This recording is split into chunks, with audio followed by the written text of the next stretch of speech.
Hello everyone, welcome. তোমালোকে কোনো চাগে মোক চিনি পোৱা নাই। মোৰ নাম প্ৰীতম শইকীয়া আৰু মই তোমালোকক আজি এই চেপ্টাৰটো ভাৰত আৰু উত্তৰ পূৰ্বাঞ্চলৰ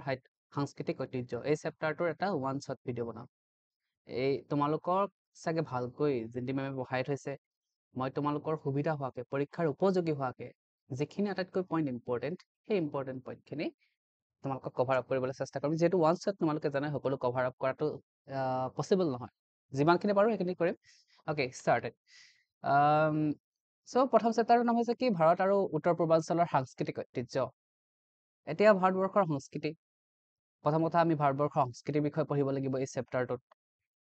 হয়নে নহয়? আছে ভাৰতৰ সংস্কৃতিৰ ঐতিহ্য কি? এই যে আমাৰ এতিয়া যিবিলাক তোমালোকে সংস্কৃতি দেখি আছে, আমাৰ ৰীতি নীতি, তোমাৰ গান নাচ, এই যিবিলাক ধৰ্ম দেখি আছা যে এইবোৰ ক'ৰ পৰা আহিছেনো, কেনেকে আহিছে, হয়নে? আৰু বেলেগ বেলেগ ৰীতি নীতিৰ বৈশিষ্ট্য কেনেধৰণৰ, হয়নে নহয়? তাৰপিছত ভাৰতৰ তোমাৰ প্ৰাচীন ভাৰতৰ পৰা আৰম্ভ কৰি বৰ্তমানলৈকে ভাৰতবৰ্ষৰ যিবিলাক সাহিত্য চৰ্চা তাৰ বিষয়ে পঢ়িম, স্থাপত্য, ভাস্কৰ্য, চিত্ৰকলাই সকলোৰ বিষয়ে পঢ়িম। তাৰপিছত আমি উত্তৰ পূৰ্বাঞ্চল আৰু শেষলৈ বিশেষকৈ আমি অসমৰ বিষয়ে পঢ়িম। সেই একেদৰে অসমৰো আমি সাহিত্য, ধৰ্ম, এনেকৈ চিত্ৰকলা এইবিলাকৰ বিষয়ে পঢ়িম। প্ৰথমতে চোৱা, ইয়াত কৈছে যে ভাৰতবৰ্ষৰ সাংস্কৃতিক ঐতিহ্যৰ উৎস কি? মানে মই আকৌ কৈছোঁ যে আমি যে আমাৰ যিবিলাক সংস্কৃতি আমাৰ ওচৰে পাজৰে দেখি আছোঁ, হয়নে নহয়? এইবিলাক ক'ৰ পৰা আহিছে? একদম প্ৰথমতে ইয়াৰ আভাস পোৱা যায় তোমাৰ সিন্ধু সভ্যতাত। এতিয়া সিন্ধু সভ্যতা মানে শুনিবা দেই, সিন্ধু নদীৰ পাৰত এটা সভ্যতা গঢ়ি উঠিছিল কেতিয়া? খ্ৰীষ্টপূৰ্ব ৪ৰ্থ সহস্ৰাব্দত। আমি ইংৰাজীত কি বুলি কওঁ? 4000 BC বুলি কওঁ। খ্ৰীষ্টপূৰ্ব ৪ৰ্থ সহস্ৰাব্দত সিন্ধু নদীৰ পাৰত এটা সভ্যতা, ডাঙৰ সভ্যতা গঢ়ি উঠিছিল। উন্নত সভ্যতা, নগৰীয়া সভ্যতা, মানে গাঁৱৰ সভ্যতা নহয়, নগৰীয়া সভ্যতা বুলি ক'বলৈ গ'লে তাত তোমাৰ প্ৰপাৰ এক টাউন আছিল, তাত ইটা ব্যৱহাৰ কৰিছিল, তাত তেতিয়াৰ দিনত তোমাৰ কি কৰিছিল, বুলক বুলি ক'লে তোমালোকে বুজি পোৱা নে? গৰু গাড়ী ব্যৱহাৰ কৰিছিল। তো নগৰত যিবিলাক কাম কৰে তেতিয়াই আজি 4000 বছৰ ৪ৰ্থ সহস্ৰাব্দত অৰ্থাৎ 4000 BC-তে, আজিৰ পৰা বহুত আগতে সিন্ধু নদীৰ পাৰত এই সভ্যতাটো গঢ়ি উঠিছিল। তাৰ পৰাই আমাৰ ভাৰতৰ যিবিলাক সাংস্কৃতিক ঐতিহ্য, ভাৰতৰ যিটো সাংস্কৃতিক ঐতিহ্য আছে তাৰ উৎস সেই সিন্ধু সভ্যতাৰ পৰাই বিকশিত হৈছে বুলি বহুত লোকে কয়। এতিয়া সিন্ধু সভ্যতা মানে তোমাৰ কোনটো এৰিয়াত? এতিয়া প্ৰথম কথা, সিন্ধু সভ্যতানো বুলি ক'লে আমি কোনখিনি বুজোঁ? সিন্ধু সভ্যতা বুলি ক'লে কোনখিনি বুজোঁ? হয় নে নহয়? হিন্দু সভ্যতা বুলি ক'লে ধৰি লোৱা এখন ভাৰতৰ মেপ, মই বৰ ভালকৈ আঁকা নাই, তোমালোকৰ ওৱান শ্বটৰ কাৰণে যিমানখিনি লাগে আৰু হয়,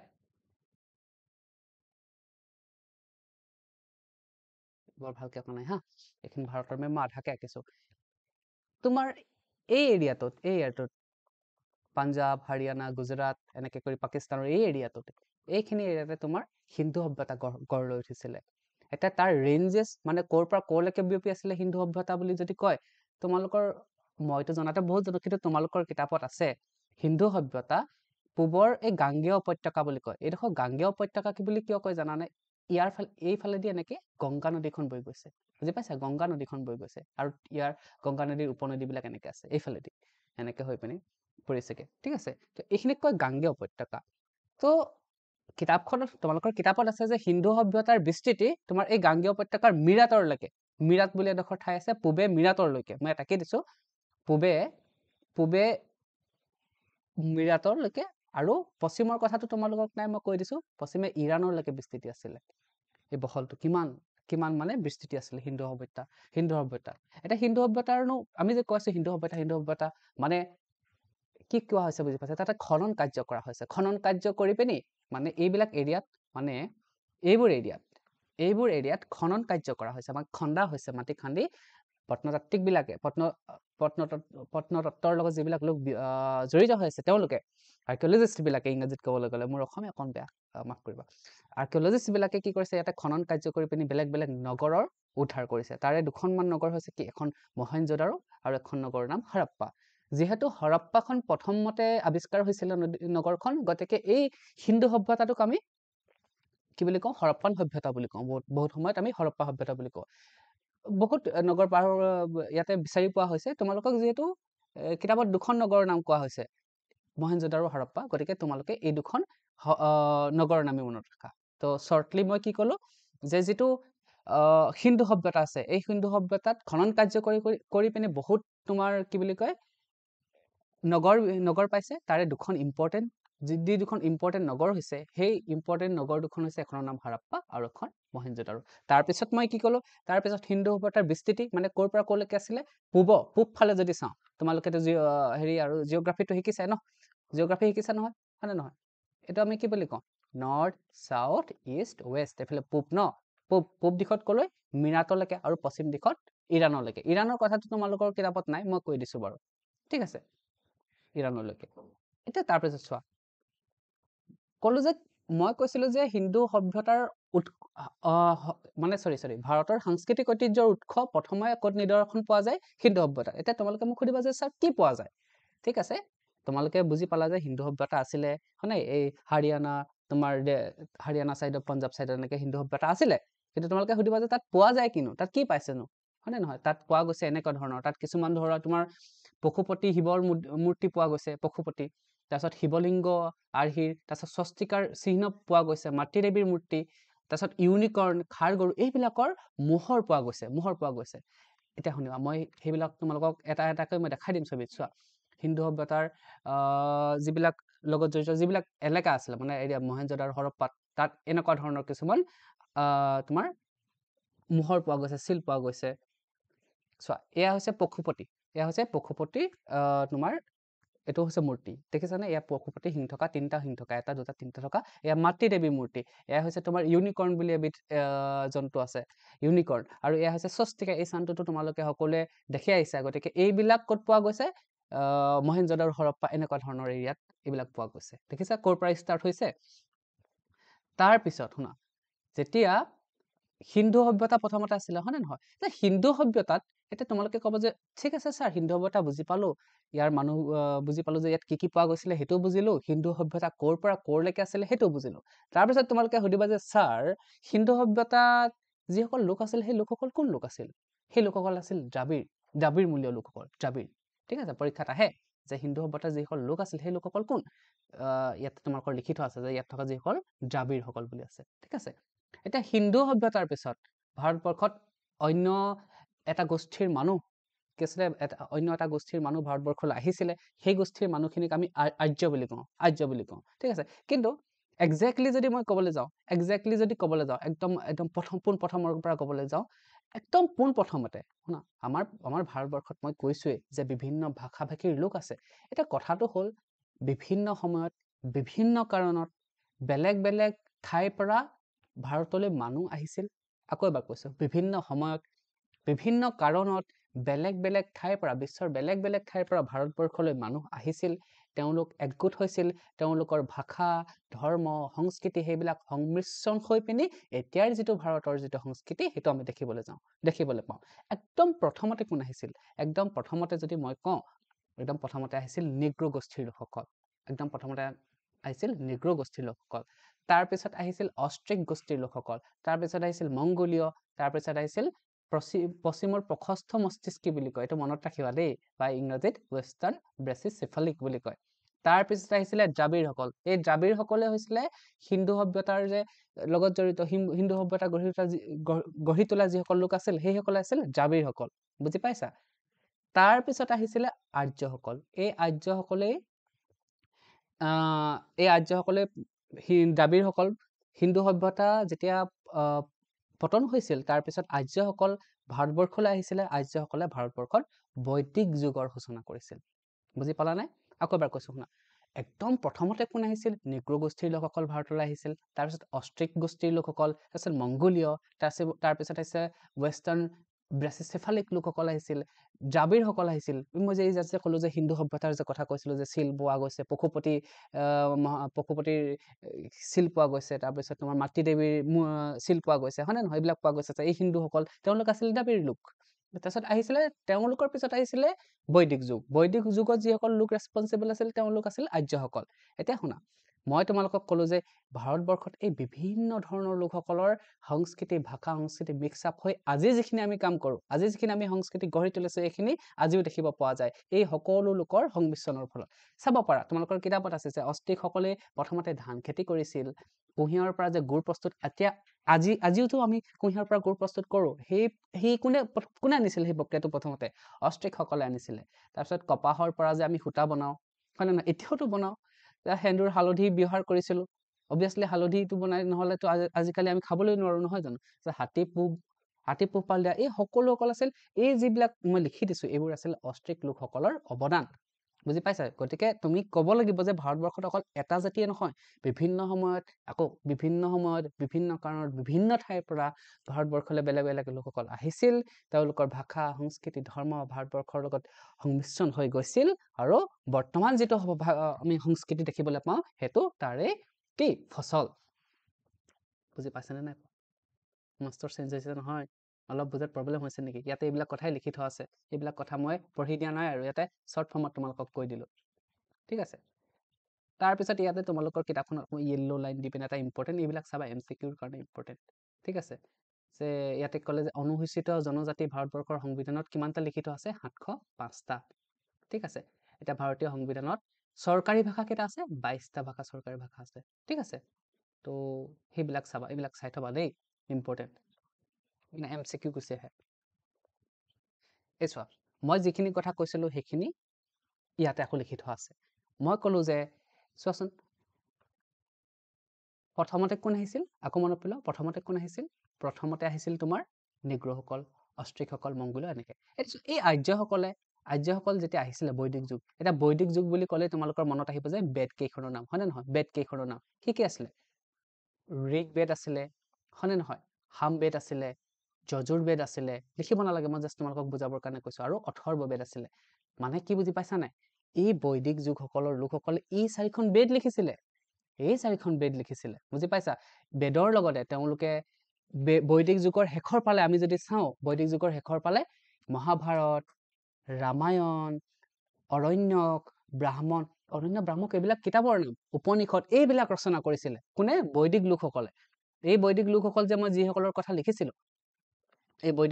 বৈদিক যুগৰ যিসকল লোক মানে আৰ্য লোকসকল হয়নে বৈদিক যুগৰ যিবিলাক লোক আৰ্য লোকসকলে কি লিখিছিলে বেদ চাৰিখন লিখিছিলে ব্ৰাহ্মণ বুলি ব্ৰাহ্মণ মানে কিতাপৰ নাম দেই তাতে মানে ইয়াতে কিতাপৰ নাম বুজোৱা হৈছে অৰণ্যক তাৰ পিছত তোমাৰ উপনিষদ এই ধৰণৰ কিতাপবিলাক লিখিছিলে এতিয়া শুনা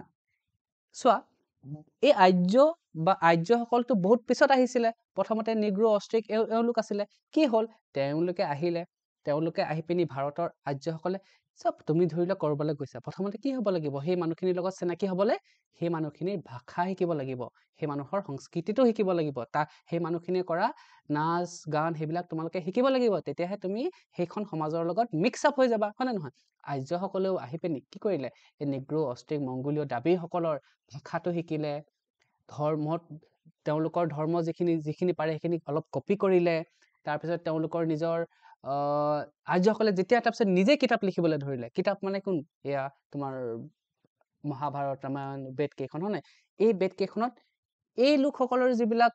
জীৱন প্ৰণালী এই লোকসকলৰ যিবিলাক ভাষা এই লোকসকলৰ যিবোৰ ধৰ্ম সেইবিলাকৰ অলপ চলপ প্ৰতিফলন হ'বলৈ ধৰিলে মানে তেওঁলোকে লিখা কিতাপত এওঁলোকৰ বিষয়েও অলপ ধৰ্ম জাতিৰ বিষয়ে অলপ তেওঁলোকে লিখিবলৈ ধৰিলে সেইখিনি কথাই কৈছে চোৱা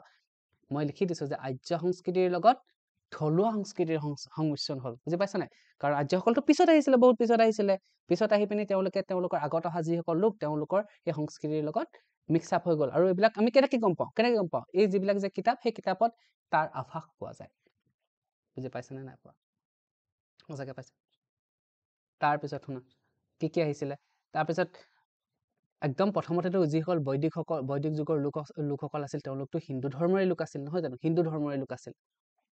বৈদিক যুগৰ যিসকল লোক আছিল তেওঁলোকতো হিন্দু ধৰ্মৰে লোক আছিল তাৰপিছত কি হ'ল শুনা লাহে লাহে ষষ্ঠ শতিকাত মানে ষষ্ঠ শতিকাত কি হ'ল বৌদ্ধ ধৰ্ম আৰু জৈন ধৰ্মৰ আকৌ তোমাৰ কি হ'ল প্ৰৱৰ্তন হ'ল হয়নে নহয় বৌদ্ধ ধৰ্ম জানা নহয় আৰু জৈন ধৰ্মৰ কথা তো তেওঁলোকে কিন্তু তাৰপিছত বহুত পিছলে কি হ'ল যেতিয়া আমি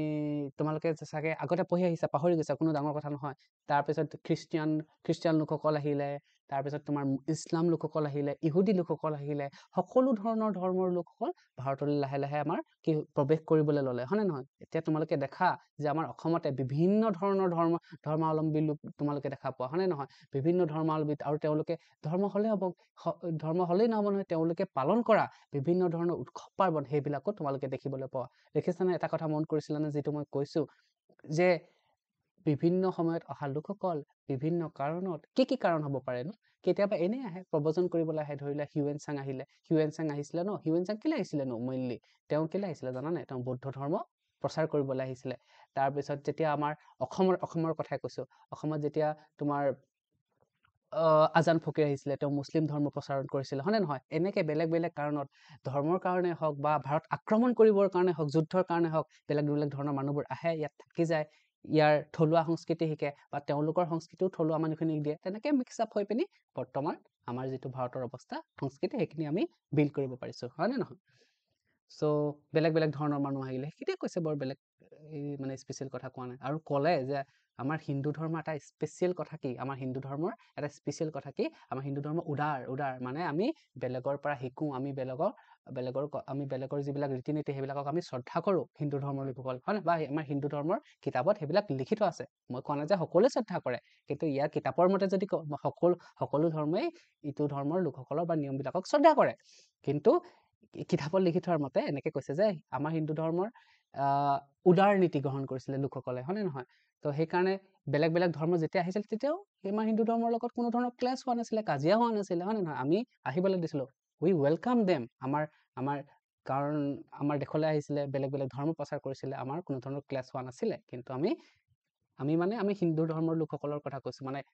তেতিয়াৰ দিনত চলা হিন্দু ধৰ্মৰ লোকসকলৰ কথা কৈছো। তাৰপিছত এয়া জানা, আৰু সেই একেখিনি কথাই কৈছে যে তুৰ্কী, আফগান, মোগল, এওঁলোকে কি হয়, ইছলাম ধৰ্ম আনিছিলে, পৰ্তুগীজ, ওলন্দাজ, ফৰাচী, ব্ৰিটিছসকলে কি আনিছিলে, খ্ৰীষ্টান ধৰ্ম আনিছিলে। এই বেলেগ বেলেগ লোকসকলে বেলেগ বেলেগ ধৰ্ম আনিলে, সেই একেখিনি কথাই কৈ আছে বেলেগ বেলেগ ভাষাত, অ'কে? তাৰপিছত বেলেগ বেলেগ, য়েছ। এতিয়া ভাৰতৰ সংস্কৃতিৰ দুটা বৈশিষ্ট্য আছে, বহুত ধুনীয়া দুটা স্পেচিয়েল কথা আছে। ভাৰতীয় সংস্কৃতিৰ এটা বহুত স্পেচিয়েল কথা আছে। এটা হৈছে যে সাংস্কৃতিক বহুত্ববাদ, আৰু এটা বৈচিত্ৰ্যৰ মাজত একতা। এইকেইটা MCQত আহি থাকে দেই। ভাৰতীয় সংস্কৃতিৰ দুটা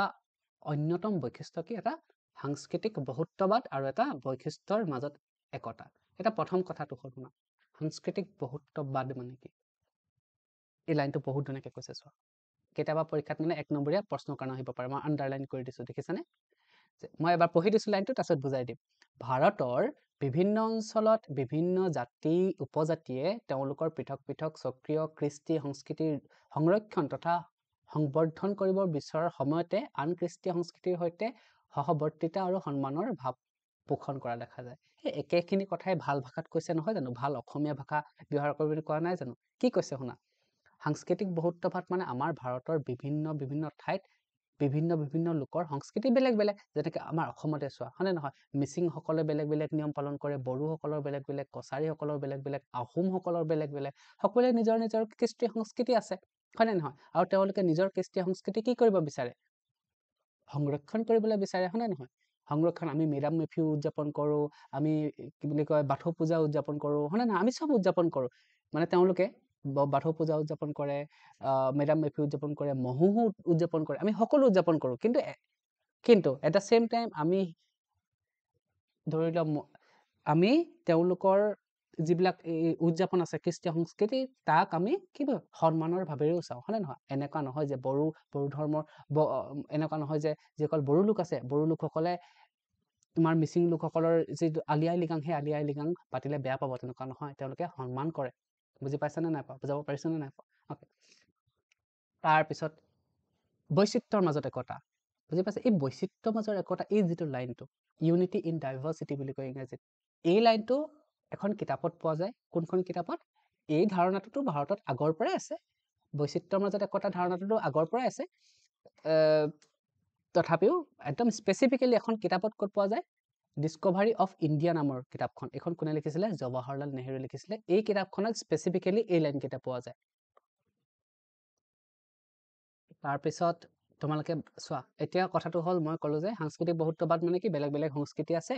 আৰু সেই সংস্কৃতিবিলাক নিজে নিজে পালনটো কৰে কিন্তু তাৰ উপৰিও বেলেগ লোকসকলৰ যিটো সংস্কৃতি তাকো আমি শ্ৰদ্ধা কৰি চলো হয়নে নহয় অন্য লোকসকলৰ সংস্কৃতিক আমি শ্ৰদ্ধা কৰি চলো তাৰপিছত তাৰপিছত ইউনিটি ইন ডাইভাৰ্চিটি শুনাচোন আমাৰ অকল সংস্কৃতিয়ে বেলেগ নহয় নহয় ভাষা বেলেগ ধৰ্ম বেলেগ হয়নে নহয় আমাৰ আৰ্থিক অৱস্থা বেলেগ কিছুমান বহুত ধনী কিছুমান বহুত দুখীয়া হয়নে নহয় ভৌগোলিক কি বুলি কয় ভৌগোলিক অঞ্চল বেলেগ বেলেগ পাহাৰ আছে পৰ্বত আছে কিছুমান পাহাৰত থাকে কিছুমান সমভূমিত থাকে কিছুমান বুজি পাইছা ন কিছুমান মৰুভূমিতো মানুহ থাকে তথাপিও কি কিছুমান ধনী থাকে কিছুমান দুখীয়া থাকে তথাপিও আমি ভাৰতীয় হয়নে তথাপিও আমি ভাৰতীয় হয় আমি সকলোকে বাহিৰলৈ গ'লে কি বুলি চিনাকি দিওঁ আমি দুখীয়া বুলি চিনাকি দিওঁ আমি কি বুলি চিনাকি দিওঁ আমি ইণ্ডিয়ান বুলি চিনাকি দিওঁ হয়নে নহয় হয় হ'ব পাৰে আমাৰ মাজত বহুত বৈচিত্ৰ্য আছে বুজি পাইছানে আমাৰ ধৰ্ম বেলেগ হ'ব পাৰে জাতি বেলেগ হ'ব পাৰে আমি য'ৰ পৰা বিলং কৰোঁ আমি য'ত থাকোঁ সেই ঠাই বেলেগ হ'ব পাৰে কিন্তু আমি ভাৰতীয় হয়নে নহয় আমি একতা বৈচিত্ৰ্যৰ মাজত একতা কথাটো বুজি পালো অ'কে আকৌ এবাৰ কৈ দিছোঁ সাংস্কৃতিক বহুত্ববাদ মানে কি আমাৰ বেলেগ বেলেগ সংস্কৃতি আছে আৰু সেই সংস্কৃতিবিলাক আমি ধৰি ৰখাত আমি সংৰক্ষণ কৰিব লাগে আৰু বেলেগৰ সংস্কৃতিৰ প্ৰতি আমি শ্ৰদ্ধাভাৱ দেখাব লাগে সেইটো সাংস্কৃতিক বহুত্ববাদ আৰু বৈচিত্ৰ্যৰ মাজত একতা বেলেগ বেলেগ আমাৰ বৈচিত্ৰ্য আছে ধৰ্ম ভাষা জাতি বেলেগ বেলেগ কিন্তু আমি কি সকলো এক ভাৰতীয় এই যে কথাবোৰ যে আহিছে যে এইবিলাক আমি ফিলচফি বুলি কওঁ এই ফিলচফিবোৰ ক'ৰ পৰা আহিছে এই ফিলচফিবোৰ ক'ৰ পৰা আহিছে আমাৰ ভাৰতবৰ্ষৰ যিবিলাক কিতাপ লিখি থৈ গৈছে আমাৰ পূৰ্বপুৰুষে যিবিলাক আমাৰ কিতাপ লিখি থৈ গৈছে মহাভাৰত ৰামায়ণ বেদ উপনিষদ এইবিলাকত যিবিলাক সাৰমৰ্ম আছে এইবিলাক আমি ডে টু ডে লাইফত আজিও আমি ব্যৱহাৰ কৰিছোঁ হয়নে আমি কওঁ যে আমি গধূলি সময়ত প্ৰাৰ্থনা কৰিব লাগে আমি নিয়ম কিছুমান মানি চলো হয়নে নহয় আমি ডাঙৰ সন্মান কৰিব লাগে মানি চলো ক'ৰ পৰা আহিছে এই কিতাপবিলাকৰ পৰাই হয়নে নহয় এই কিতাপবিলাকৰ পৰাই সাৰমৰ্ম কিতাপবিলাকৰ পৰাই নিছোঁ তাৰপিছত যদি স্পেচিফিকেলি পঢ়িবলৈ যাওঁ আমাৰ ভাৰতবৰ্ষৰ সাহিত্যৰ কথাবিলাক যদি পঢ়িবলৈ চাওঁ চোৱা মই এগেইন কৈছোঁ একদম প্ৰথমতে সাহিত্য ক'ৰ পৰা আৰম্ভ হৈছিলে বুলি কৈছোঁ মই বৈদিক যুগৰ পৰা মই অলপ আগত কোৱা নাই জানো বৈদিক যুগৰ পৰা বিভিন্ন ধৰণৰ সাহিত্য সৃষ্টি হৈছিল কি বৈদিক যুগত সৃষ্টি হোৱা 4খন বেদ হয় নহয় ঋগবেদ সামবেদ যজুৰ্বেদ অথৰ্ববেদ তাৰপিছত ব্ৰাহ্মণ অৰণ্যক ৰামায়ণ মহাভাৰত এইবিলাক কিতাপ সেই বৈদিক যুগত আৰম্ভ হোৱা তেতিয়াৰ পৰা অকল যে তেনেকুৱা ধৰণৰ কিতাপেই নহয় এইবিলাকতো তোমাৰ বেলেগ বেলেগ ধৰণৰ কাহিনী থাকে হয়নে নহয় বেলেগ বেলেগ ধৰণৰ উপদেশ থাকে অকল তেনেকুৱা ধৰণৰ কিতাপেই নহয় বেলেগ বেলেগ ধৰণৰ ৰাজনীতি বিষয়কো কিতাপ পায় ৰাজনীতিক বিষয়ত ভাবা পলিটিৰ ওপৰতো আমি কিতাপ পাওঁ কোনে লিখিছে কৌটিল্য অৰ্থশাস্ত্ৰ বহুত আহে তাৰপিছত চিকিৎসা বিষয়কো আমি মেডিকেলৰো কিতাপ পাই যাওঁ তাৰপিছত এজন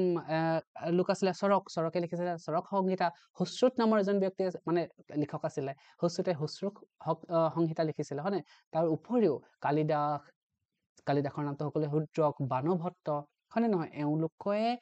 বিভিন্ন ধৰণৰ অকল যে তোমালোকৰ ধৰ্মীয় কিতাপেই লিখিব তেনেকুৱা নহয় হয়নে নহয় ধৰ্মীয় কিতাপেই যে লিখিব তেনেকুৱা নহয় ৰাজনীতি বিষয়ক হওক তাৰপিছত চিকিৎসা বিষয়টো আমি পঢ়িলো দৰ্শন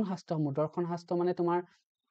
বেলেগ বেলেগ মানুহে লিখিছে কপিল পতঞ্জলি গৌতম জৈমিনী ৰামানুজ এওঁলোকে বিভিন্ন ধৰণৰ দৰ্শন গ্ৰন্থসমূহ লিখিছে আৰু বাদ দিয়া বুৰঞ্জীমূলকো কিতাপ লিখিছে বুৰঞ্জী মানে পুৰণা দিনৰ ৰজা মহাৰজাৰ বিলাকৰ কাহিনী লিখিছে কোনে লিখিছে কলহনৰ ৰাজতৰংগিনী কলহন নামৰ এজন আছিলে তেওঁ ৰাজতৰংগিনী নামৰ এখন কিতাপ লিখিছিলে বহুত ইম্পৰ্টেণ্ট পৰীক্ষাত আহি থাকে হয়নে আৰ্যভট্ট বৰামিহিৰ এওঁলোকে কি লিখিছিলে জ্যোতিৰ্বিজ্ঞানৰ ওপৰত কিতাপ লিখিছিলে আকাশৰ তৰা হয়নে নহয় সূৰ্য নক্ষত্ৰ গ্ৰহ সেইবিলাকৰ ওপৰত কিতাপ লিখিছিলে কোনে আৰ্যভট্ট বৰামিহিৰ ব্ৰহ্মগুপ্তই বুজি পাইছা তাৰপিছত দক্ষিণ ভাৰতত সংগম সাহিত্য বুলি এবিধ সাহিত্য প্ৰচাৰ হৈছিলে সংগম সাহিত্য বুলি ক'ত দক্ষিণ ভাৰতত মানে সাউথ ইণ্ডিয়া ইংৰাজীত ক'বলৈ গ'লে সাউথ ইণ্ডিয়াৰ ফালে সংগম সাহিত্য বুলি এবিধ সাহিত্য সৃষ্টি হৈছিলে ঠিক আছে দেখিছানে ভাৰতৰ যিটো সাহিত্যৰ উৎপত্তি এতিয়াৰ পৰা নহয় বৈদিক যুগৰে পৰা আকৌ এবাৰ কৈছোঁ বৈদিক যুগত প্ৰথমতে কি আছিলে বেদ আছিলে হয়নে অৰণ্যক মুখস্থ হৈ যাব তোমালোকৰ এনেকৈ বেদ আছিলে অৰণ্যক আছিলে সংহিতা আছিলে উপনিষদ আছিলে মহাভাৰত ৰামায়ণ এইবিলাক অকল যে ধৰ্মীয় গ্ৰন্থ আছে তেনেকুৱা নহয় ৰাজনীতিৰ গ্ৰন্থ আছে ৰাজনীতিৰ গ্ৰন্থ কি কৌটিল্য অৰ্থশাস্ত্ৰ হয় নে নহয় চিকিৎসা বিষয়কো গ্ৰন্থ আছে আমি অকল বোলে এটা স্পেচিফিক দিশতে লিখোঁ অকল বোলে ধৰ্মৰ ক্ষেত্ৰতে সাহিত্য লিখোঁ তেনেকুৱা নহয় আমি সকলো দিশত কিতাপ লিখোঁ দেখিছা বুজি পাইছানে চ' কি ক্ষেত্ৰত ৰাজনীতিৰ বিষয়ত লিখে চিকিৎসা বিষয়ত লিখে দৰ্শনৰ বিষয়ত লিখে বুৰঞ্জীমূলক কিতাপো লিখে হয়নে নহয় বেলেগ বেলেগ ধৰণৰ কিতাপ লিখে তাৰপিছত শুনা এই যে আমাৰ বিভিন্ন ধৰণৰ কিতাপবিলাকত ভাৰতীয় মূল্যবোধৰ ভেটিটো বিভিন্ন ধৰণৰ কিতাপত থকা বিভিন্ন ধৰণৰ যিবিলাক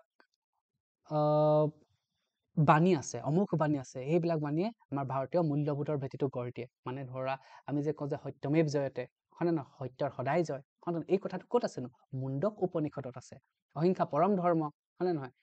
মহাত্মা গান্ধীয়ে যে স্বাধীনতা আন্দোলনৰ সময়ত যে বাৰে বাৰে ব্যৱহাৰ কৰিছিলে অহিংসা পৰম ধৰ্ম, ক'ৰ পৰা পাইছে ন? মহাভাৰতৰ পৰা পাইছে। জননী জন্ম ভূমিষ্য স্বৰ্গতপি গৰীয়সী, কোনে লিখিছিলে? ক'ৰ পৰা পাইছে? ৰামায়ণৰ পৰা। বসুদেৱ কুটুম্বকম, হয়নে? মহোপনিষদ, এইবিলাক চাবা, এইবিলাক পৰীক্ষাত আহে দেই। ব্ৰেকেট দিয়ে, কোনখন তাত তোমাক লাইনটো দি দিব ক'ৰ পৰা লিখিছে, কোনখন কিতাপৰ পৰা অনা হৈছে, হয়নে নহয়? আমি যে আগতে যে তোমালোকে যদি চৰকাৰী স্কুলত পঢ়িছা তেতিয়া পাইছা ওম অসতুমা সদগময় তমসুমা জ্যোতিৰ্গময় মৃত্যুমা অমৃতম গময়, এইবিলাক নকৌত, এই প্ৰাচীন যিবিলাক কিতাপ আছে এই কিতাপৰ পৰাই আমি, হয়নে নহয়, পাইছো। এইবিলাক অকল এই কিতাপত থকাই নহয়, এইবিলাক আমি আজি ডে টু ডে লাইফতো ব্যৱহাৰ কৰোঁ, নহয়? সত্যমেৱ জয়তে, সত্যৰ সদায় জয়, আমিতো কৈ থাকোঁ সত্য হয়, সঁচা কথা কবি, হয়নে নহয়? অহিংসা পৰম ধৰ্ম, হয়নে নহয়? বসুদেৱ কুটুম্বকম, এইবিলাকতো আমি ডে টু ডে লাইফত ব্যৱহাৰ কৰি থাকোঁ। দেখিছা, আজি যিবোৰ আমি কথা ব্যৱহাৰ কৰিছোঁ এইবোৰ আজি বৈদিক যুগতে এই মনীষীসকলে লিখি থৈ গৈছে। মই আকৌ এবাৰ কৈছোঁ, বাৰে বাৰে কম যে ভাৰতৰ যিটো সংস্কৃতি, ভাষা সাহিত্য সংস্কৃতি যিবোৰ এতিয়াৰ ফচল নহয়, আজি শ বছৰৰ ফলত মিক্স আপ হৈ পিনে, সংমিশ্ৰণ হৈ পিনে যিটো হৈছে, এতিয়া আমি এই অৱস্থা পাইছোহি। সেইটোৱে পাবা, গোটেই কিতাপখনত সেইটোৱে পাবা, ঠিক আছে। তাৰপিছত আমি পাওঁ কি স্থাপত্য শিল্পৰ কথা। ভাৰতবৰ্ষত স্থাপত্য শিল্পৰ কথা আহে। স্থাপত্য মানে তোমাৰ ধৰি লোৱা আমি এনেকে আমি দুটা ভাগত ভাগ কৰিছোঁ। প্ৰথমতে চুলতানী বা বাদশ্বাহী স্থাপত্য, মানে তোমাৰ মোগল বা তাৰ আগতে দিল্লীৰ চুলতানসকল আহিছিলে যে, দিল্লীৰ চুলতানসকলৰ তোমালোকৰ কথা পাহৰি গৈছা, হয় নে? দিল্লীৰ চুলতান কোন? চুলতানা ৰেজি আছিলে, ইলটুটমিছ আছিলে, মনত পৰিছে না অলপ চলপ হা? তাৰপিছত আমাৰ মোগলসকল আছিলে, আমাৰ মোগলসকল আছিলে, বাবৰ, আকবৰ, হয় নে? হুমায়ুন, এনেকে কৰি আছিলে তেওঁলোকৰ দিনত। দিল্লীৰ বাদশ্বাহ, তাৰপিছত মোগলসকলৰ দিনত যিবিলাক আমাৰ স্থাপত্য কলা আছিলে তাক 4টা ভাগত ভাগ কৰা হৈছিলে। প্ৰথম কথা মছজিদ, তেওঁলোকে উপাসনা কৰা ঠাই। মহল, মানে য'ত তেওঁলোকে থাকে, ৰাজপ্ৰসাদ। মকুৱাৰা বুলি কয়, মৃতকৰ হোদ, মানে আমি কি বুলি কওঁ, মৰিশালী বুলি কওঁ, হয় নে নহয়? মিনাৰ মানে কি? কীৰ্তিস্তম্ভ। কেলে? কুতুব মিনাৰ শুনিছা নাই? চাৰ মিনাৰ, কুতুব মিনাৰ, কীৰ্তিস্তম্ভ, ওখ, হয় নে নহয়? ত' এইখিনি কাৰ দিনত হৈছিলে? বাদশ্বাহী দিনত বা চুলতানী দিনত, মানে যেতিয়া কি বুলি কয়, চুলতানসকল ভাৰতবৰ্ষত আহিছিল, তেতিয়া এইবিলাক স্থাপত্য কলা উদ্ভৱ হৈছিল। যদি আমি একদম প্ৰাচীন ভাৰতৰ কথা কওঁ, একদম প্ৰাচীন ভাৰতৰ স্থাপত্য, প্ৰাচীন ভাৰতৰ স্থাপত্যক 3টা ভাগত ভাগ কৰিব পাৰি: নাগৰ শৈলী, দ্ৰাবিড় শৈলী আৰু ৱেছৰ শৈলী। বহুত ইম্পৰ্টেণ্ট পৰীক্ষাত আহে। প্ৰাচীন ভাৰত, আকৌ এবাৰ চোৱা, ডিফাৰেন্সটো চোৱা। এই যে 4টা ভাগ কৰিলো, এইটো কি? চুলতানী স্থাপত্য, মানে ভাৰতবৰ্ষৰ যেতিয়া চুলতানসকল আছিলে, দিল্লীৰ চুলতানসকল আছিলে, কোন কোন বাৰু? দিল্লীৰ চুলতানসকল এনে মনত আছে নাই তোমালোকৰ? হা? খিলজী বংশ, হেন বংশ, হয়নে নহয়? আলাউদ্দিন খিলজী, মনত পৰিছে নহয়? তাৰপিছত তোমাৰ কুতুবুদ্দিন আইবাক, এওঁলোকৰ যে দিল্লীৰ চুলতানসকল আছিলে, তাৰপিছত মোগলসকল যে আছিলে, তেওঁলোকৰ দিনত এনেকুৱা ধৰণৰ আমি স্থাপত্য দেখিব পাইছিলো। কি? মহল, মকৱাৰা, মিনাৰ আৰু মছজিদ। কিন্তু এটা প্ৰাচীন ভাৰতৰ কথা যদি কওঁ, যদি কওঁ, আমি ধৰি লোৱা মেডিয়েভেল হিষ্ট্ৰীৰ কথা কওঁ, মানে মই অসমীয়া অলপ অভিয়াছলি প্ৰব্লেম আছে। যদি কওঁ মানে পুৰণা ভাৰতীয়ৰ যদি আমি হিষ্ট্ৰীৰ কথা যদি কওঁ, তেতিয়া আমি 3 ধৰণৰ স্থাপত্য কলা দেখিবলৈ পাওঁ। আমি ইংৰাজীত নাগাৰা বুলি কওঁ, নাগাৰা বুলি কওঁ। তো দ্ৰাবিড়, তাৰপিছত ৱেছৰ শৈলী। নাগৰ শৈলী ক'ত পোৱা যায় ন? নৰ্দাৰ্ণ ভাৰতত পোৱা যায়। নৰ্দাৰ্ণ ভাৰত মানে এইটো তোমাৰ, এখন মই ভাৰতৰ মেপ আঁকিলো, ছাৰ এখন কি ভাৰতৰ মেপ আঁকিছে? এখন ভাৰতৰ মেপ আধাকে আঁকিছো। ভুলে হৈ গ'ল। ঠিক আছে, এই নৰ্দাৰ্ণ চাইড, এইটো নৰ্দাৰ্ণ, হয় নে? ওপৰলৈ নৰ্দাৰ্ণ চাইডত আমি নাগাৰ শৈলী দেখিবলৈ পাওঁ। বুজি পাইছা? নাগাৰ শৈলী যিবিলাক মন্দিৰ আছিলে, নাগৰ শৈলী যিবিলাক ব্যৱহাৰ কৰি যিবিলাক মন্দিৰ বনোৱা হৈছিল, তাৰ শিখৰটো অৰ্ধবৃত্তাকাৰ। শিখৰ মানে মন্দিৰৰ একদম ওপৰৰ ভাগ, মন্দিৰৰ যেনেকে যে ওপৰলৈ থাকে যে, হয় নে? যিভাগত আমি পূজা কৰোঁ যে এনেকে ওপৰলৈ ওখ হৈ থাকে, শিখৰটো নাগৰ শৈলী ব্যৱহাৰ কৰি যিবিলাক মন্দিৰ বনোৱা হৈছিল, সেই মন্দিৰবিলাক যিটো শিখৰ মানে ওখ, বুজি পাইছা না? ওখ, এই মন্দিৰবিলাকৰ যেনেকে ওখকে দেখা যায়, সেইবিলাক অৰ্ধবৃত্তাকাৰ। পৰীক্ষাত আহে। আৰু শুনা, নাগৰ শৈলীটো ক'ত বেছিকে প্ৰচলন হৈছিলে? উত্তৰ ভাৰতত। ঠিক তেনেদৰে দ্ৰাবিড় শৈলীটো দক্ষিণ ভাৰততে সাউথৰ ফালে এনেকৈ হৈছিল বুজি পাইছা আৰু তাৰ যিটো শিখৰ মানে বুজি পাইছা য'ত আমি পূজা কৰোঁ সেইটো আয়তাকৃতিৰ হয় অলপ সৰু আয়তাকৃতিৰ হয় বুজি পাইছা নহয় এনেকৈ জাষ্ট মনত ৰাখিবা তাৰপিছত আৰু এবিধ পাইছিলে ৱেছৰ শৈলী তোমাৰ বিন্ধ্য পৰ্বত আৰু কৃষ্ণা নদীৰ মাজভাগত পোৱা গৈছিলে বুজি পাইছা ৱেছৰ শৈলী ক'ত দেখিবলৈ পোৱা গৈছিলে বিন্ধ্যা পৰ্বত তোমালোকে সুধিছা নহয় কেলে আমাৰ যে জনগণ মন অধিক হয়নে নহয় তাতে গাই যে বিন্ধ্যা পৰ্বত আৰু কৃষ্ণা নদীৰ মাজতে কি হয় এই ৱেছৰ শৈলী পোৱা গৈছিলে কিন্তু ৱেছৰ শৈলী এটাতকৈ এটা স্পেচিয়েল কথা কি ৱেছৰ শৈলীত দ্ৰাবিড় আৰু নাগাৰ দুয়োটা শৈলী মিক্সাৰ পোৱা যায় ৱেছৰ শৈলীত দ্ৰাবিড় আৰু নাগৰ এই দুয়োটা শৈলীৰ কি মিক্সাৰ পোৱা যায় মনত ৰ'বনে তেনেহ'লে মই স্থাপত্যৰ কথা দুটা ক'লো চুলতানী স্থাপত্য চাৰিটা ভাগ আছিলে হয় নে নহয় তাত মছজিদ মহল মকৱাৰা আৰু মিনাৰ প্ৰাচীন ভাৰতৰ যিবিলাক স্থাপত্য আছিল তাক তিনিটা ভাগত নাগৰা ষ্টাইল বুলি কওঁ দ্ৰাবিড় আৰু ৱেছৰ বুলি কওঁ নাগৰা ক'ত নৰ্থ ইণ্ডিয়া হয়নে নহয় তাৰপিছত তাত যিবিলাক শিখৰবিলাক অৰ্ধবৃত্তাকাৰ দ্ৰাবিড় মানে কি চাউথ ইণ্ডিয়া শিখৰবিলাক আয়তাকৃতি ৱেছৰ কি বিন্ধ্য আৰু কৃষ্ণা নদীৰ মাজভাগত এইবিলাক আহিব পাৰে পৰীক্ষা ঠিক আছে তাৰ এক্সাম্পল কিনো মই যে কৈছোঁ যে ইমান দেৰি স্থাপত্য এক্সাম্পল কি আৰে হাঁচিৰ স্তূপ হয় নে নহয় হাঁচিৰ স্তূপ তোমালোকে চাব পাৰা হয় নাই হাঁচিৰ স্তূপ হাঁচিৰ স্তূপ ইয়াতে কি হয় আমাৰ বুদ্ধ ধৰ্মৰ এই হাঁচিৰ স্তূপত বুদ্ধদেৱৰ জীৱনৰ লগত জড়িত বিভিন্ন জীৱনৰ ফেজবিলাক মানে জীৱনৰ বিভিন্ন অৱস্থাবিলাক ইয়াতে খোদিত কৰা হৈছে এই স্তূপৰ ভিতৰত আছে বুদ্ধদেৱৰ ঠিক আছে স্তূপত তাৰপিছত ঠিক তেনেদৰে অজন্তা আৰু তোমাৰ ইলোৰাৰ গুহাবিলাকত আছে তাৰপিছত তোমাৰ আটাইতকৈ ইম্পৰ্টেণ্ট স্থাপত্যৰ ভিতৰততো আমি এইটো নকলে নহ'ব তাজমহল হয়নে নহয় তাজমহল দেখিছা এইবিলাকে মই তাজমহল চোৱা তাজমহল দেখিছা চুলতানী যুগৰ ৰাজপ্ৰসাদ ইয়াত আছিলে চোৱা দেখিলানে কথাবিলাক বুজি পাইছানে ভাস্কৰ্য মানে শিল কাটি পিনি যিবিলাক বনোৱা হয় নে নহয় মানে মূৰ্তি চূৰ্তিবিলাকৰ কথা ক'ব ইয়াতে ভাস্কৰ্য মানে মূৰ্তিৰ কথা ক'ব মূৰ্তিনো আমাক ক'ত দেখা পোৱা যায় মূৰ্তিও সেই তোমাৰ এতিয়াৰ কথা নহয় এই মূৰ্তিবিলাক প্ৰথম কথা হ'ল কিহৰ মূৰ্তি দেখিব পোৱা যায় প্ৰথম কথা আমাৰ ভাৰতীয় যিটো সংস্কৃতি আছে তাত বেলেগ ধৰণৰ মূৰ্তি পোৱা যায় তাতে বিভিন্ন দেৱ দেৱতাৰ মূৰ্তি পোৱা যায় হিন্দু দেৱ দেৱতাৰ মূৰ্তি পোৱা যায় মই দেখাম তোমালোকক গৌতম বুদ্ধৰ মূৰ্তি পোৱা যায় মহাবীৰৰ মূৰ্তি পোৱা যায় বুজি পাইছা নহয় এইবিলাক ধৰণৰ বিভিন্ন ধৰণৰ জীৱ জন্তুৰ মূৰ্তি পোৱা যায় জীৱ জন্তুৰ মূৰ্তি অলৰেডি তোমালোকক মই দেখালো হয়নে নহয় ক'ত আছিলে হিন্দু সভ্যতাৰ পৰাই পোৱা যায় নহয় হিন্দু সভ্যতাতে আমি দেখিছো যে কিহৰ মূৰ্তি আমি পশুপতিৰ মূৰ্তি পাইছিলো মাদাৰ গডেছ হয়নে নহয় আমি মাতৃ দেৱীৰ মূৰ্তি পাইছিলো তোমালোকক দেখাইছিলো নহয় জানো তোমাৰ বুদ্ধ ধৰ্মৰ মূৰ্তিটো তোমালোকে দেখিছা ডাঙৰ হয়নে নহয় বুদ্ধ ধৰ্মৰ মূৰ্তি দেখিছা আৰু এই মূৰ্তিবিলাকত মানে বিভিন্ন ধৰণৰ ভংগিমাত থাকে ভংগিমা মানে আমি ডান্স যেতিয়া কৰোঁ বিভিন্ন ধৰণৰ ভংগিমা থাকে ন এনেকে মই নাজানো ভালকে এই ভংগিমা দ্বিভংগ ত্ৰিভংগ ভংগিমাত থাকে আৰু এই মূৰ্তিবিলাকত এক্সপ্ৰেছন দি থাকে মুখতে এক্সপ্ৰেছন দি থাকে কেনেকুৱা ধৰণৰ এক্সপ্ৰেছন পৰীক্ষাত যদি আহে কেনেকুৱা ধৰণৰ আৰে ক'বা তোমালোকে কেনেকুৱা ধৰণৰ এক্সপ্ৰেছন থাকে তোমালোকৰ মন বেয়া লাগিলে কেনেকুৱা মন বেয়া থাকিলে দুখ থাকিব পাৰে শান্তি থাকিব পাৰে সুখ থাকিব পাৰে খং থাকিব পাৰে এই বেলেগ ধৰণৰ এক্সপ্ৰেছনবিলাক এই মূৰ্তিবিলাকত প্ৰকাশ পায় দেখিবা কোনোবা এজন হাঁহি আছে কোনোবা এজন খঙত আছে কোনোবা এজন সুখত আছে কোনোবা এজন শান্তিত আছে হয়নে নহয় এই ধৰণৰ এক্সপ্ৰেছনবিলাক আৰু সেই যিবিলাক মূৰ্তিবিলাকত বেলেগ ধৰণৰ অলংকাৰ পোৱা যায় একদম ধুনীয়াকে কি বুলি কয় সাজপাৰ দেখিবলৈ পোৱা যায় নহয় জানো কিমান ধুনীয়াকে খুদাই হয়নে একদম খোদিত হৈ থাকে তাতে বুজি পাইছানে বাৰু এতিয়া চোৱা ভাৰতবৰ্ষৰ যিটো ভাস্কৰ্য আছে এই ভাস্কৰ্যবিলাকো তোমালোকৰ তিনিটা ভাগত ভাগ কৰিব পাৰি ভাস্কৰ্যবিলাক প্ৰথমতে গান্ধাৰ তাৰপিছত মথুৰা আৰু অমৰাৱতী তিনিটা ভাগত ভাগ কৰিব পাৰি ভাৰতবৰ্ষৰ যিবিলাক ভাস্কৰ্য কলা আছে ভাস্কৰ্য কলাবোৰ তিনিটা ভাগত ভাগ কৰিব পাৰি গান্ধাৰ মথুৰা আৰু অমৰাৱতী এতিয়া গান্ধাৰত তোমালোকৰ কি হয় গান্ধাৰ ভাস্কৰ্যত মেইনলি তেওঁলোকে কি কৰিছিলে বুদ্ধদেৱৰ লগত জড়িত আছিলে মানে মই আকৌ কৈছো বুদ্ধদেৱৰ জীৱনৰ লগত জড়িত বিভিন্ন বুদ্ধদেৱৰ জীৱনৰ ফেজেছ অৱস্থা এই গান্ধাৰ চিত্ৰকলা গান্ধাৰ ভাস্কৰ্য তোমালোকে দেখিবলৈ পোৱা মানে আৰু এই গান্ধাৰত কি হয় গ্ৰীক ৰোমান ভাস্কৰ্যৰো প্ৰভাৱ দেখিবলৈ পোৱা যায় এতিয়া তোমালোকে ভালকে বুজি পোৱা নাই শুনা মানে মই যে কৈছো বেলেগ ধৰণৰ মূৰ্তি বনাই সেই মূৰ্তিবিলাকৰ বনোৱা বেলেগ ষ্টাইল আছে বুজি পাইছানে ষ্টাইল আছে সেই ষ্টাইলবিলাক Gandhara style Mathura style Amaravati style এতিয়া শুনা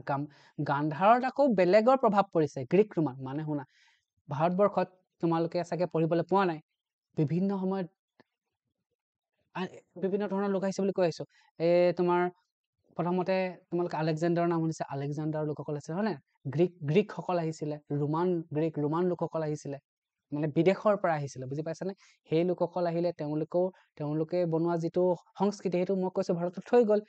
তাৰ প্ৰভাৱ এই গান্ধাৰ চিত্ৰকলাত দেখিবলৈ পোৱা যায় গ্ৰীক ৰোমান ভাস্কৰ্য মানে আজি গ্ৰীক আৰু ৰোমানত যিটো ভাস্কৰ্য চলিছে তাৰ প্ৰভাৱ গান্ধাৰত দেখিবলৈ পোৱা যায় আমাৰ ভাৰতৰ গান্ধাৰ ভাস্কৰ্যত দেখিব পোৱা যায় কেলে পোৱা যায় কাৰণ সেই লোকসকল আমাৰ ইয়ালৈ আহিছিলে হয় নহয় মথুৰা ভাস্কৰ্য কলা ক'ত পোৱা যায় গুপ্ত যুগত তোমালোকেতো গুপ্ত হয় না চন্দ্ৰগুপ্ত মৌৰ্য হয় না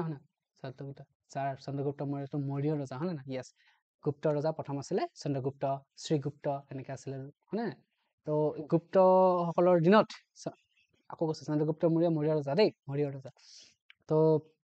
মৌৰ্যসকলৰ ৰজা তেওঁ গুপ্তসকলৰ দিনত কি হয় তোমাৰ মথুৰা ভাস্কৰ্য ফ্লৰিষ্ট হৈছিলে উৎকৰ্ষ সাধন হৈছিলে মানে আগৰ পৰাই আছিলে কিন্তু গুপ্ত যুগত বেছিকে উৎকৰ্ষ সাধন হৈছিলে ঠিক না অমৰাৱতীসকলক বলিছে অমৰাৱতী যিটো ভাস্কৰ্য আছে অমৰাৱতী ভাস্কৰ্য কোনে পৃষ্ঠপোষকতা কৰিছিলে সাতবাহন বুলি এখিনি মানে কি বুলি কয় বংশ আছিলে তেওঁলোকে ৰাজ কৰিছিলে ভাৰতত তেওঁলোকে কি কৰিছিলে অমৰাৱতী যিটো ভাস্কৰ্য কলা সেই ভাস্কৰ্য কলাটো বনাবৰ বাবে পৃষ্ঠপোষকতা কৰিছিল অলপ বুজি পাইছা ন বুজি পাইছা এইখিনি কথা ইয়াত লিখিত আছে চোৱা এই শিল্পকলা গুপ্ত যুগত এইবিলাক এই পইণ্টকেইটা চালেই তোমালোকৰ এই গোটেই পেৰেগ্ৰাফটো হৈ যায় এই পইণ্টকেইটা যদি চোৱা এই গোটেই পেৰেগ্ৰাফটো হৈ যায় আকৌ গান্ধাৰত কাৰ প্ৰভাৱ পৰিছে গ্ৰীক ৰোমান ভাস্কৰ্যৰ প্ৰভাৱ পৰিছে হয়নে তাৰপিছত মথুৰাত কি হৈছে মথুৰা তোমাৰ গুপ্ত যুগত উৎকৰ্ষ সাধন হৈছিলে হয়নে নহয় মথুৰা তেনেকুৱা ধৰণৰ কথা চিত্ৰকলাটো জানা শুনা চিত্ৰকলাৰ কথাটো এতিয়া নহয় বহুত পুৰণা ভাৰতবৰ্ষত বহুত পুৰণা মানে তোমাৰ এই যে মই যে কিতাপবোৰ লিখিছিলে বুলি কৈছিলো যে একদম প্ৰথমতে যে মই কৈছিলো যে চিল মোহৰ পাইছিলে বুলি যে কৈছিলো যে চিল পাইছিলে মোহৰ পাইছিলে পশুপতি তোমাৰ কি বুলি কয় ফটো পাইছিলে মাদাৰ গডেজৰ ফটো পাইছিলে তাতকৈও পুৰণা চিত্ৰকলা কেনেকে শুনা যেতিয়া আদিপ্ৰস্থৰ যুগ আছিলে একদম পুৰণা দিনৰ তোমাৰ ভাৰতত লোকসকল আছিলে প্ৰথমতে লোকসকল ক'ত আছিলে নো তোমালোকে জানা একদম আদিপ্ৰস্থ যেতিয়া মানুহে ছাল বাকলি পিন্ধিছিলে তেতিয়া মানুহে ক'ত আছিলে নো তেতিয়া মানুহে গুহাত আছিলে এতিয়া মানুহে কি হয় যেতিয়া গুহাত থাকি মানুহে আমনি লাগিছিলে সেই আমনি লগা টাইমত মানুহে সেই লোকসকলে গুহাত চিত্ৰ অংকন কৰিছিলে বুজি পাইছা কিমান পুৰণা ভাবা মানুহে গছৰ ছাল বাকলি পিন্ধি থকাৰ দিনতে আদিপ্ৰস্থৰ যুগ বুলি কওঁ তেতিয়া গুহাত আছিলে তেতিয়া তেওঁলোকৰ ফ্ৰী টাইমত আমি আজিকালি এলহা হলে কি হয় মোবাইলটো টিপো ইনষ্টাগ্ৰাম টিপো বা শুই যাওঁ তেতিয়া কি কৰিছিলে তেতিয়াতো নাছিলে তেওঁলোকে কি কৰিছিলে সেই গুহাবিলাকত চিত্ৰ আঁকিছিলে সেই চিত্ৰবিলাকত কি আঁকিছিলে তেওঁলোকে খানা খাবলৈ যোৱা তাৰপিছত মানে একেলগে অৰণ্যত ঘূৰি ফুৰিছিলে ন তেওঁলোকৰ এটা বৈশিষ্ট্য আছিলে যে তেওঁলোকে গোট পাতি আছিলে একেলগে গোট পতা তেওঁলোকে ছবি আঁকিছিলে তাৰপিছত জানাই তেওঁলোকে কি আছিলে হাণ্টাৰ এণ্ড গেডাৰ্ছ আছিলে মানে তেওঁলোকে অৰণ্যৰ যিবিলাক জন্তু আছিলে সেই জীৱ জন্তুবিলাক নিধন কৰি খাইছিলে সেই জন্তু নিধনৰ দৃশ্য তেওঁলোকে সেই গুহাবিলাকত লিখিত আছে ভীমপেটকা বুলি এডোখৰ জেগা চৰি আদামগড় আৰু বাগৰ বুলি জেগা আছে মই পাহৰি গৈছো একজেক্টলি তাৰপিছত যদি মডাৰ্ণ যদি মানে ধৰি লওক তাৰপিছত যদি অকণমান আহোঁ মডাৰ্ণ নহয় একজেক্টলি পিছত যদি আহোঁ তোমালোকে ক'ত দেখা যায় ক'ত পোৱা যায় অজন্তা গুহা দেখিছে অজন্তাৰ কথাটো তোমালোকে জানা পৃথিৱী বিখ্যাত ধুনীয়াকৈ লিখিও দিছে হয়নে নহয় ক'ত আছে অজন্তা মহাৰাষ্ট্ৰত আছে পৰীক্ষাত আহে অজন্তাৰ গুহা ক'ত আছে মহাৰাষ্ট্ৰ বাঘ আৰমামলাই এইবিলাক গুহা দেখিছা নাই চোৱা আগৰ দিনৰ মানুহবিলাকে গুহাত আঁকিছিলে ছবি মেইনলি বেলেগতো আঁকিছিলে মেইনলি গুহাত আঁকিছিলে হ'বনে এতিয়া শুনা যিটো চিত্ৰকলা ভাৰতৰ চিত্ৰকলা দুটা ভাগত ভাগ কৰিব পাৰি বৃহৎ আকাৰ দেৱাল চিত্ৰ আৰু ক্ষুদ্ৰাকাৰ চিত্ৰ শুনিবা দেই যিটো ভাৰতৰ চিত্ৰকলা তাক দুটা ভাগত ভাগ কৰিব পাৰি বৃহৎ আকাৰ দেৱাল চিত্ৰ মানে প্ৰথমতে সেই গুহাত আঁকিছিলে দেৱালত মানে ৱালত আঁকিছিলে হয়নে নহয় ৱালত আঁকিছিলে বৃহৎ আকাৰ ডাঙৰ ৱালত আঁকিছিলে ক'ত আঁকিছিলে অজন্তাৰ গুহা ইলোৰাৰ গুহা হয়নে নহয় এইবিলাকত আঁকিছিলে তাৰপিছত ক্ষুদ্ৰাকাৰ চিত্ৰ মানে সৰু ক'ত আঁকিব পাৰে কিতাপত আঁকিছিলে আৰু ক্ষুদ্ৰাকাৰ চিত্ৰটো তোমালোকৰ মোগলৰ দিনত বহুল চৰ্চা হৈছিলে আমাৰ অসমতো ক্ষুদ্ৰাকাৰ চিত্ৰ চৰ্চা আছিলে অলপ দেৰিকে পঢ়িবলৈ চাম আকৌ এবাৰ কৈ দিছো চিত্ৰকলা দুটা ভাগত ভাগ কৰা হৈছিল বৃহৎ আকাৰ দেৱাল চিত্ৰ মানে ৱালত আঁকিছিলে গুহাত আঁকিছিলে গুহাৰ ৱালত আঁকিছিলে হয়নে নহয়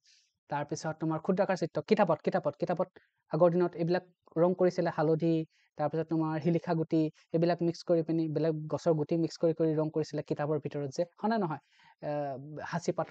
পাতত হয়নে নহয় আমাৰ শংকৰদেৱে যে হাঁচি পাতত যে আঁকিছিলে যে বৃন্দাবনী বস্ত্ৰ তেনেকে বুজি পাইছে নহয় এইবিলাক হৈছে ক্ষুদ্ৰ চিত্ৰ য'ত কিতাপত অঁকাবিলাক ক্ষুদ্ৰ চিত্ৰ আৰু ৱালত অঁকাবোৰ বৃহৎ চিত্ৰ বৃহৎ চিত্ৰবোৰ ক'ত পোৱা গৈছে অজন্তা ইলোৰা এইবিলাকত পোৱা হৈছে নাই ক্ষুদ্ৰ চিত্ৰ মুকলি তালপাত হাঁচি পাতত আঁকিছিলে মুগা পাত আগৰ দিনতো কাগজ নাছিলে ক'ত নাকিব পাতত আঁকিব তালপাত হাঁচি পাতত এইবিলাক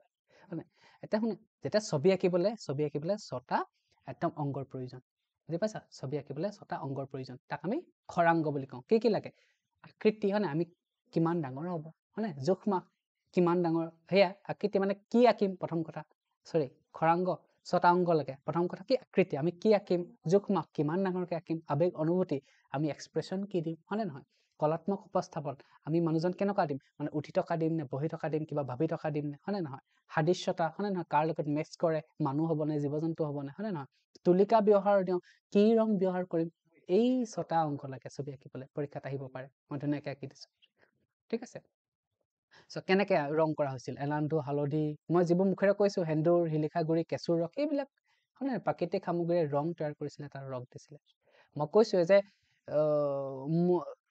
এই যে মোগলসকলৰ দিনত ক্ষুদ্ৰাকাৰ চিত্ৰ চৰ্চা হৈছিলে মানে কিতাপত হাঁচি পাতৰ পুথিত এই হাঁচি পাতৰ পুথিত এনেকুৱা সৰু সৰু ছবি আঁকিছিলে ক'ত আঁকিছিলে চাচোন ক'ত আঁকিছিলে ইয়াতে আঁকিছিলে যে মুছলমান মানে যেতিয়া মোগলসকল আছিলে তেওঁলোকৰ দিনত বেলেগ ধৰণৰ কিতাপ পাব্লিছ মানে কি আৰু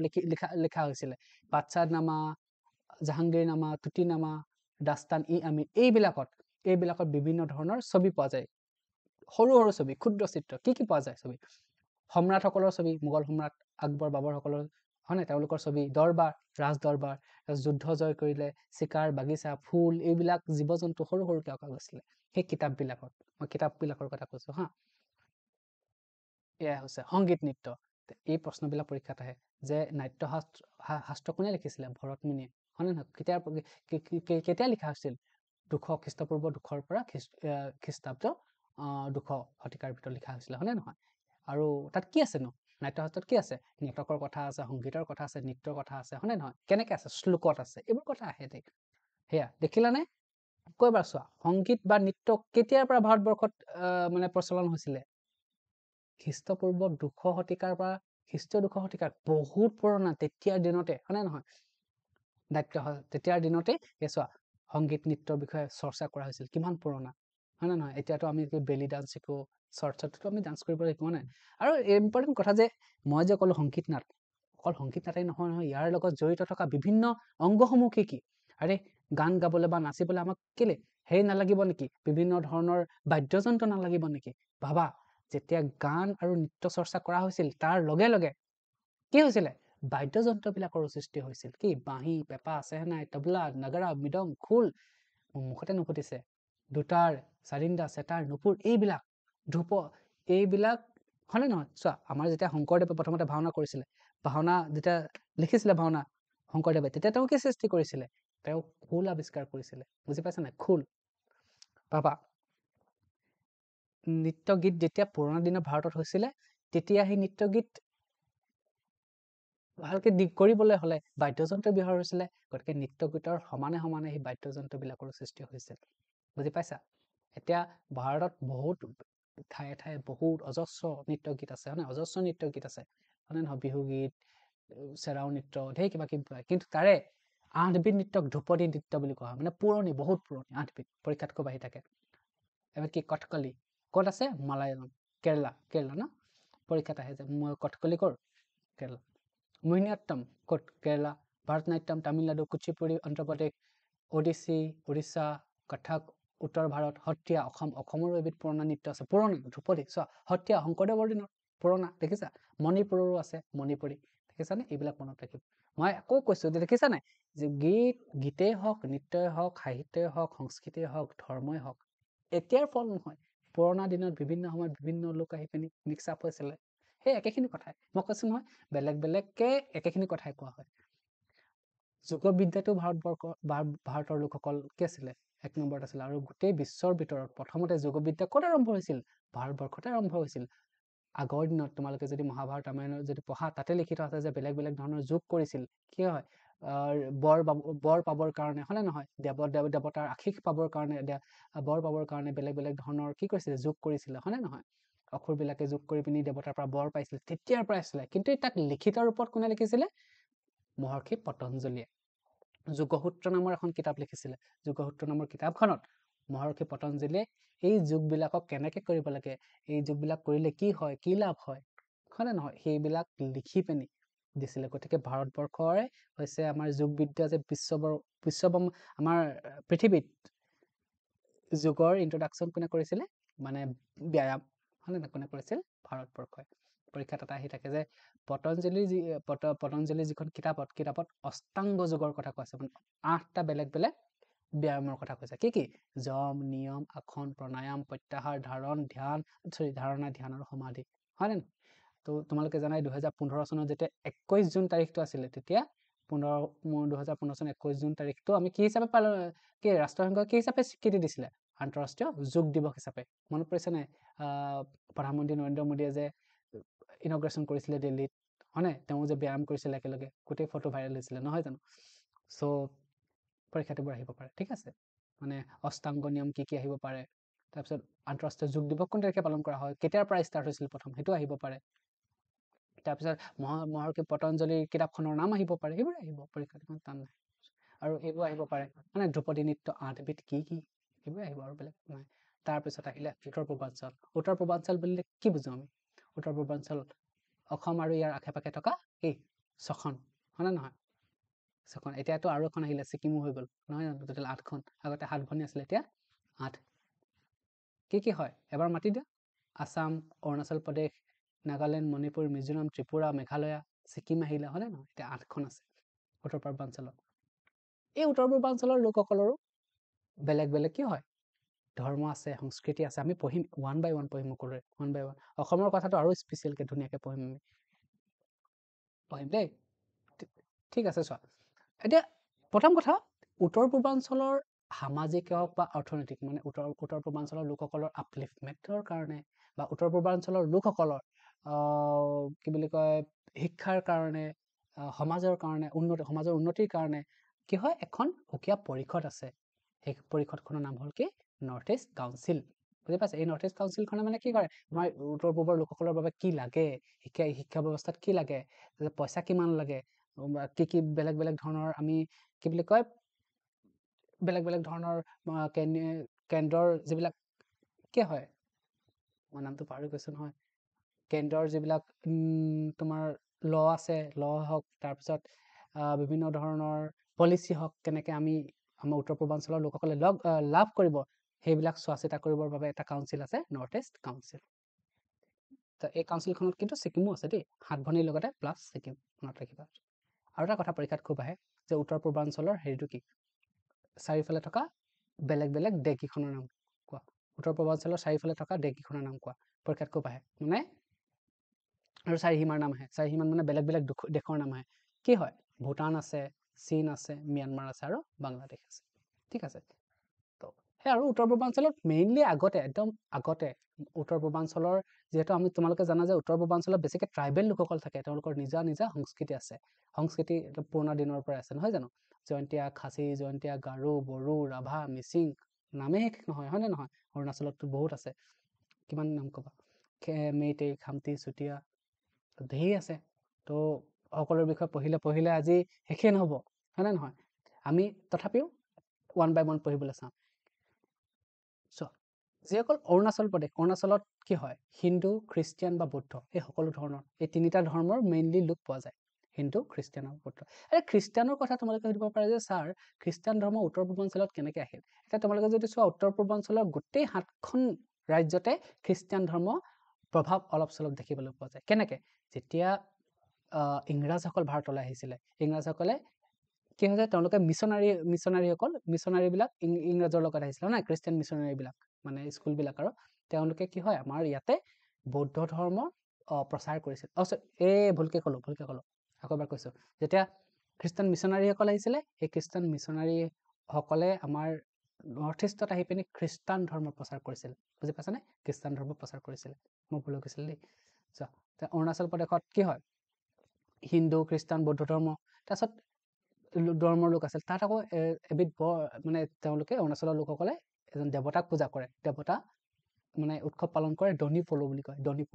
দনি পলো শব্দটোৰ অৰ্থ হৈছে চন্দ্ৰ আৰু সূৰ্য ঠিক আছে তাৰপিছত আমি যদি কওঁ নাগালেণ্ডৰ কথা নাগালেণ্ডতো তোমালোকে জানাই হৰ্ণবিল উৎসৱ পালন কৰে হৰ্ণবিল উৎসৱ কেতিয়া ডিচেম্বৰৰ প্ৰথম 10টা দিন হৰ্ণবিল মানে ধনেশ পক্ষী বুজি পাইছা পৰীক্ষাত হৰ্ণবিল মানে ধনেশ পক্ষী আৰু নাগালেণ্ডৰ ধনেশ পক্ষী ভালকে মানে ঠিক আছে গতিকে তাৰ ওপৰতে ভিত্তি কৰি পিনি আমি হৰ্ণবিল উৎসৱ পালন কৰোঁ তাৰপিছত তোমালোকে যদি ভাৰতৰ স্বাধীনতা সংগ্ৰাম পঢ়িছা তেতিয়া নাগালেণ্ডৰ এগৰাকী ৰাণীৰ বিষয়ে পঢ়িব পাবা ৰাণীগৰাকীৰ নাম কি ৰাণী গাইডালুৱে নাগালেণ্ডৰ যিটো সংস্কৃতি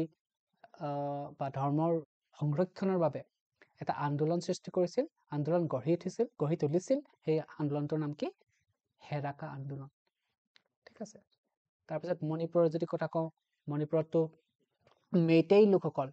চৈতন্যপন্থী বৈষ্ণৱ ধৰ্মাৱলম্বী এটা শুনা আমাৰ বৈষ্ণৱ ধৰ্মৰ বেলেগ শাখা আছে বুজি পাইছা আমাৰ বৈষ্ণৱ ধৰ্মৰ যিটো আমি আমাৰ অসমত যিটো শাখা আছে আমি নৱবৈষ্ণৱ যুগ বুলি কওঁ হয়নে নৱবৈষ্ণৱ আমাৰ শংকৰদেৱে প্ৰচাৰ কৰা হয়নে ঠিক তেনেদৰে চৈতন্যদেৱ বুলি এজন লোক আছিলে তেওঁ কি কৈছিলে বৈষ্ণৱ ধৰ্মৰ এটা শাখাৰ প্ৰচাৰ কৰিছিলে সেইটো আমি কি বুলি কওঁ চৈতন্যপন্থী বৈষ্ণৱ ধৰ্মাৱলম্বী তাৰ মেইটেই যিসকল লোক আছে মণিপুৰৰ মেইটেই যিসকল লোক আছে তেওঁলোকে এই ধৰ্মাৱলম্বী লোক মানে চৈতন্যপন্থী বৈষ্ণৱ ধৰ্মাৱলম্বী লোক তাৰোপৰি তোমালোকে অলপ আগত কৈ আছা যে ধ্ৰুপদী নৃত্যৰ কথা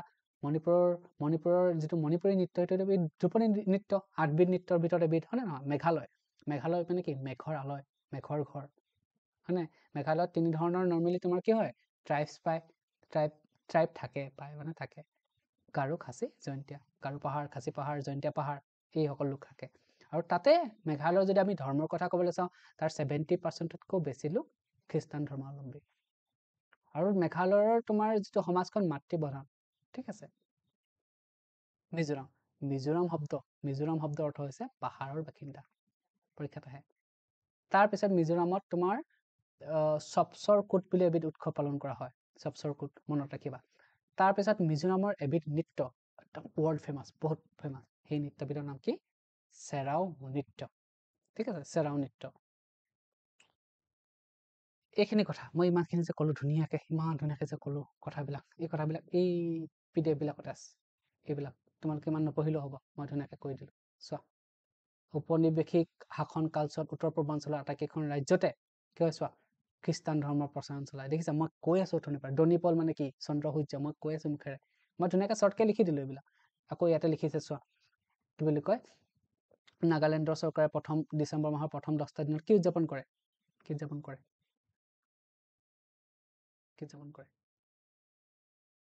ছাৰ হৰ্ণবিল উৎসৱ উদযাপন কৰে ধনেশ পক্ষীৰ কথা কৈছিলো তাৰ এই গোটেইখিনি কথা মই শ্বৰ্টকে তাত লিখি দিলো এটা পেজতে সৰি 3টামান পেজ লিখিলো মণিপুৰৰ ধ্ৰুপদী নৃত্য মণিপুৰী হয় নে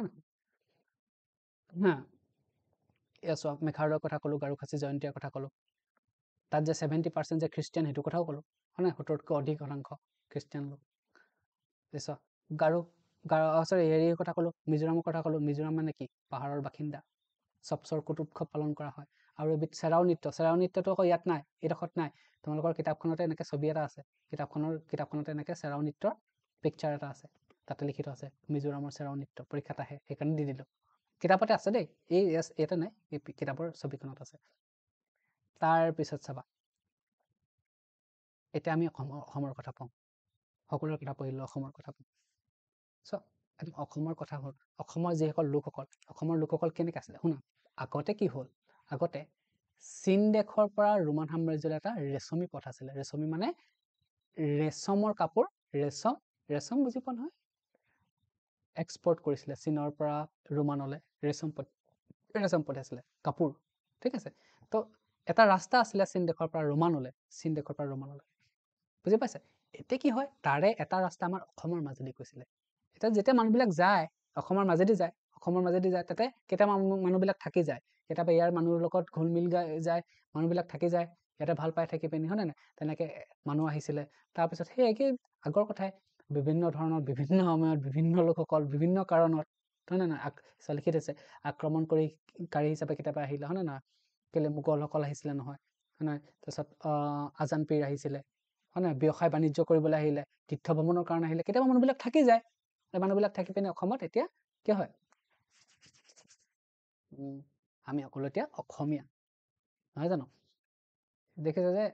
সেইটো কথাই লিখিছে চিম্পলি মই কৈ আছো যে কিতাপৰ এই গোটেই চেপ্টাৰটোৰ সাৰমৰ্ম এটাই বিভিন্ন সময়ত মুখস্থ হ'লে বিভিন্ন কাৰণত বিভিন্ন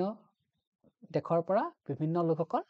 অসমলৈ ভাৰতলৈ আহিছিলে তেওঁলোক মিক্স আপ হ'ল তেওঁলোকৰ সংস্কৃতি ভাষা সংস্কৃতি ধৰ্ম মিক্স আপ হ'ল আৰু সেই সংস্কৃতি এতিয়া আমি কি হয় ফ'ল' কৰোঁ আৰু এটা ইম্পৰ্টেণ্ট কথা হ'ল অসমত লোক বেছি হোৱাৰ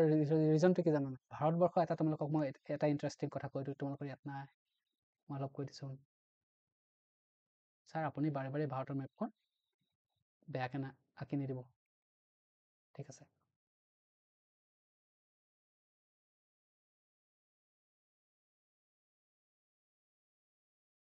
এবাৰ ভালকৈ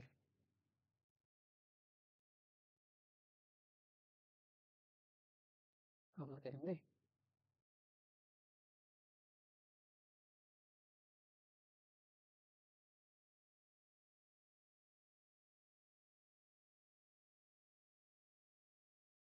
দেখোন আঁকি দিলোঁ পাৰি গ'লোঁ চোৱা কি হয় এই যিটো এৰিয়া এইটো ভাৰতবৰ্ষৰ এই যিটো এৰিয়া মই আঁকি দিছোঁ যে এই এৰিয়াটো বহুত আমি কি বুলি কওঁ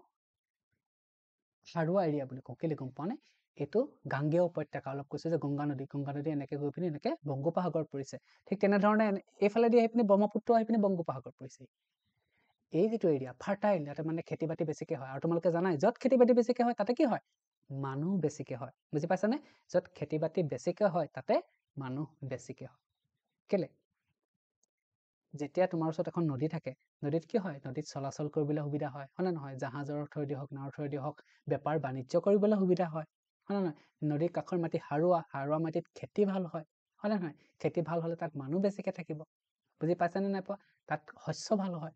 তো সেইকাৰণে য'তে মাটি সাৰুৱা তাতে মানুহ বেছি হয় গতিকে অসমৰ মাজতো ব্ৰহ্মপুত্ৰ উপত্যকা গৈছে হয়নে ব্ৰহ্মপুত্ৰ গৈছে গতিকে ইয়াৰ চাৰিওফালে আমাৰ মানুহ থকাটো স্বাভাৱিক আৰু এইফালেতো বৰাক নদীও পাৰ হৈ গৈছে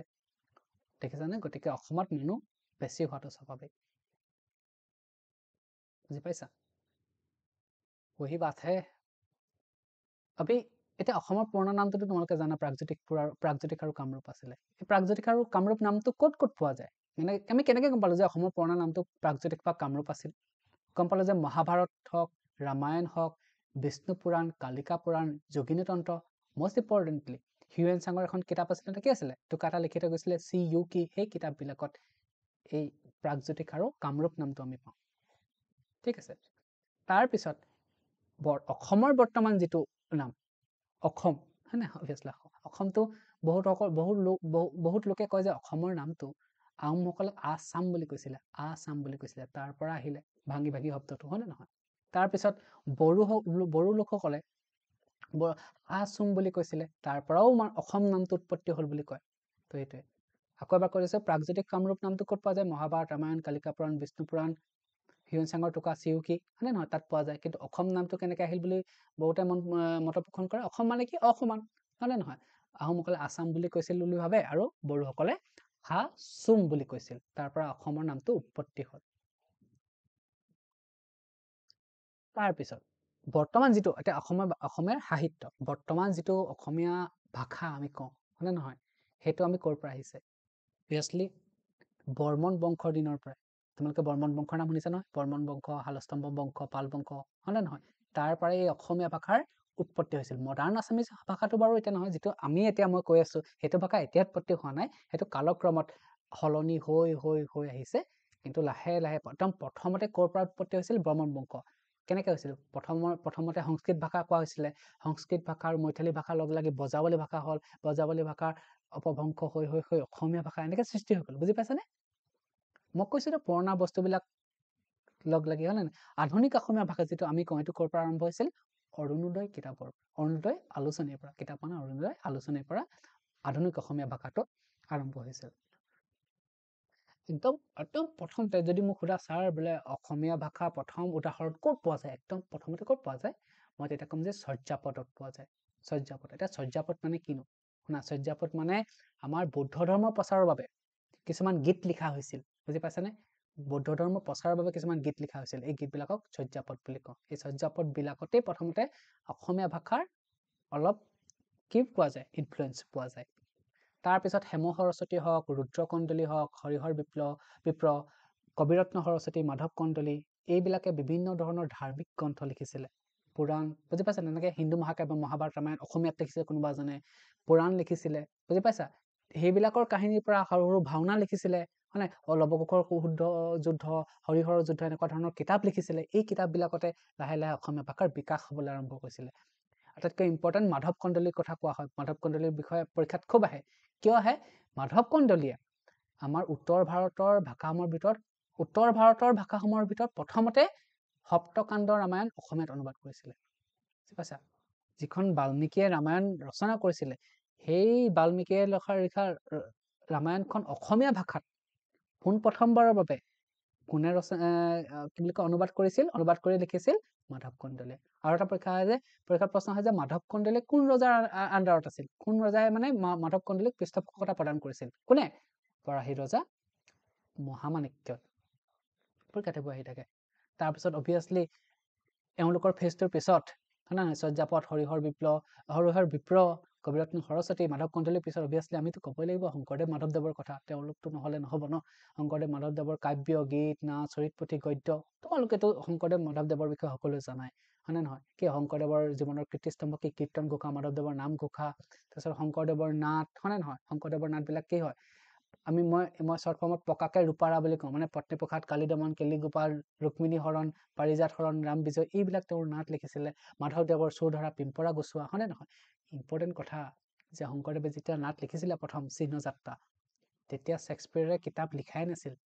ভাবা কিমান পুৰণা, বুজি পাইছা? তাৰপিছত শংকৰদেৱ মাধৱদেৱৰ পিছত কোন? ভট্টদেৱ, অনন্ত কণ্ডলী। ভট্টদেৱ আমাক কি বুলি কয়? আমাৰ পদ্যৰ জনক বুলি কয়, হা, অসমীয়া পদ্যৰ জনক ভট্টদেৱ। কথাগীতা, কথা ভাগৱত, কথা ৰত্নাৱলী, এইবিলাক আহিছিলে, হয়নে নহয়? মানে এইবিলাক লিখিছিলে ভট্টদেৱে। তাৰপিছত প্ৰথমতে কোন আহিলে? মনত ৰাখা। একদম প্ৰথমতে কোন আহিলে? একদম প্ৰথমতে আহিলে তোমাৰ হেম সৰস্বতী, ৰুদ্ৰকণ্ডলী, হৰিহৰ বিপ্ৰ, মাধৱ কণ্ডলী। তাৰপিছত আহিলে শংকৰদেৱ, মাধৱদেৱ। তাৰপিছত আহিলে কোন? তাৰপিছত আহিলে তোমাৰ ভট্টদেৱ, অনন্ত কণ্ডলী, ৰাম কণ্ডলী। এইবিলাক পঢ়িবা দেই ভালকে, তেওঁলোকে লিখিছিলে, হয়নে নহয়? সেয়া কথা ভাগৱত, কথাগীতা তেওঁলোকে আহিলে। কেনেকে আহিছে দেখিছানে? তাৰপিছত যদি আমি অসমীয়া সাহিত্যৰ কথা কৈছো, যদি আমি আহোমসকলে লিখা বুৰঞ্জীৰ কথা নকওঁ, বহুত ডাঙৰ ভুল হ'ব, হয় নহয়? আহোমসকলৰ এটা একদম ভাল কথা আছিলে, তেওঁলোক যেতিয়া আহিছিলে মাওপ্ৰদেশৰ পৰা অসমলৈ আহিছিলে, হয়নে নহয়? পাটকাই পাৰ হৈ পিনি যেতিয়া অসম আহিছিলে, তেওঁলোকে তেতিয়াই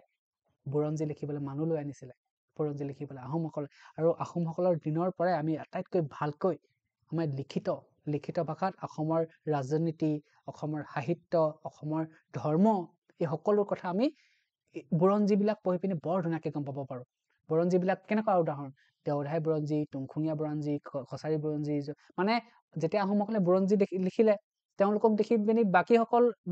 ওচৰে পাজৰে থকা ৰজাসকলেও বুৰঞ্জী লিখিবলৈ আৰম্ভ কৰিলে। কাৰণ জানে ন, আজি যদি আহোমসকলে বুৰঞ্জী লিখিছে, আহোমসকলৰ কথা লিখিছে বুৰঞ্জীত, কছাৰীসকলে ভাবিছে, জয়ন্তীসকলে ভাবিছে তেওঁলোকৰো কথা পিছৰ পৰ্যায়ৰ লোকসকলে জানিব লাগিব, তেওঁলোকেও বুৰঞ্জী লিখিবলৈ আৰম্ভ কৰিলে। কছাৰী বুৰঞ্জী, জয়ন্তীয়া বুৰঞ্জী, ত্ৰিপুৰা বুৰঞ্জী, বাচ্ছা বুৰঞ্জী, সকলো ধৰণৰ বুৰঞ্জী ষ্টাৰ্ট হ'ল। তাৰপিছত অভিয়াছলি 1846 চনত আমি এতিয়া যিটো অসমীয়া ভাষা কওঁ, সেইটো ক'ত প্ৰকাশ পাইছিল? অৰুণোদয়, হয় ন? অৰুণোদয়। ধৰ্ম যদি কওঁ, অসমত অভিয়াছলি হিন্দু ধৰ্ম বেছি আছে। ইয়াৰ অৰ্থ এইটোৱে নহয় যে অকল হিন্দু ধৰ্ম আছে, ইছলাম, খ্ৰীষ্টিয়ান, জৈন, হয়নে? বৌদ্ধ, শিখ, সকলো ধৰণৰ ধৰ্মাৱলম্বী লোক আমাৰ অসমত আছে। আমি যদি হিন্দু ধৰ্মৰ কথা কওঁ, অসমত যদি হিন্দু ধৰ্মৰ কথা কওঁ, কামাখ্যা মন্দিৰৰ নাম সকলোৱে শুনিছা, হয়নে নহয়? নীলাচল পাহাৰৰ ওপৰত থকা কামাখ্যা মন্দিৰ পৃথিৱী বিখ্যাত, হয়নে নহয়? তাৰপিছত ঠিক তেনেধৰণে যদি মই ইছলাম ধৰ্মৰ কথা কওঁ, হাজোৰ পুৱামক্কা, হয়নে নহয়? হাজোৰ পুৱামক্কা। তাৰপিছত ইছলাম ধৰ্মৰ প্ৰচাৰ কোনে কৰিছিলে অসমত? গদাধৰ সিংহৰ দিনত যেতিয়া আজান পীৰ আহিছিলে, হয়নে নহয়? আজান পীৰ আহিছিলে, তেওঁ ইছলাম ধৰ্ম প্ৰচাৰ কৰিছিলে। আজান পীৰৰ একচুৱেল নামটো কি আছিলে? চাহমিলান মানে নহয় তেওঁ কি ৰচনা কৰিছিলে কেনেকে ইছলাম ধৰ্ম প্ৰচাৰ কৰিছিলে জিকিৰ আৰু জাৰিবিলাক ৰচনা কৰি হয়নে জিকিৰ জাৰিবিলাকতো আমিও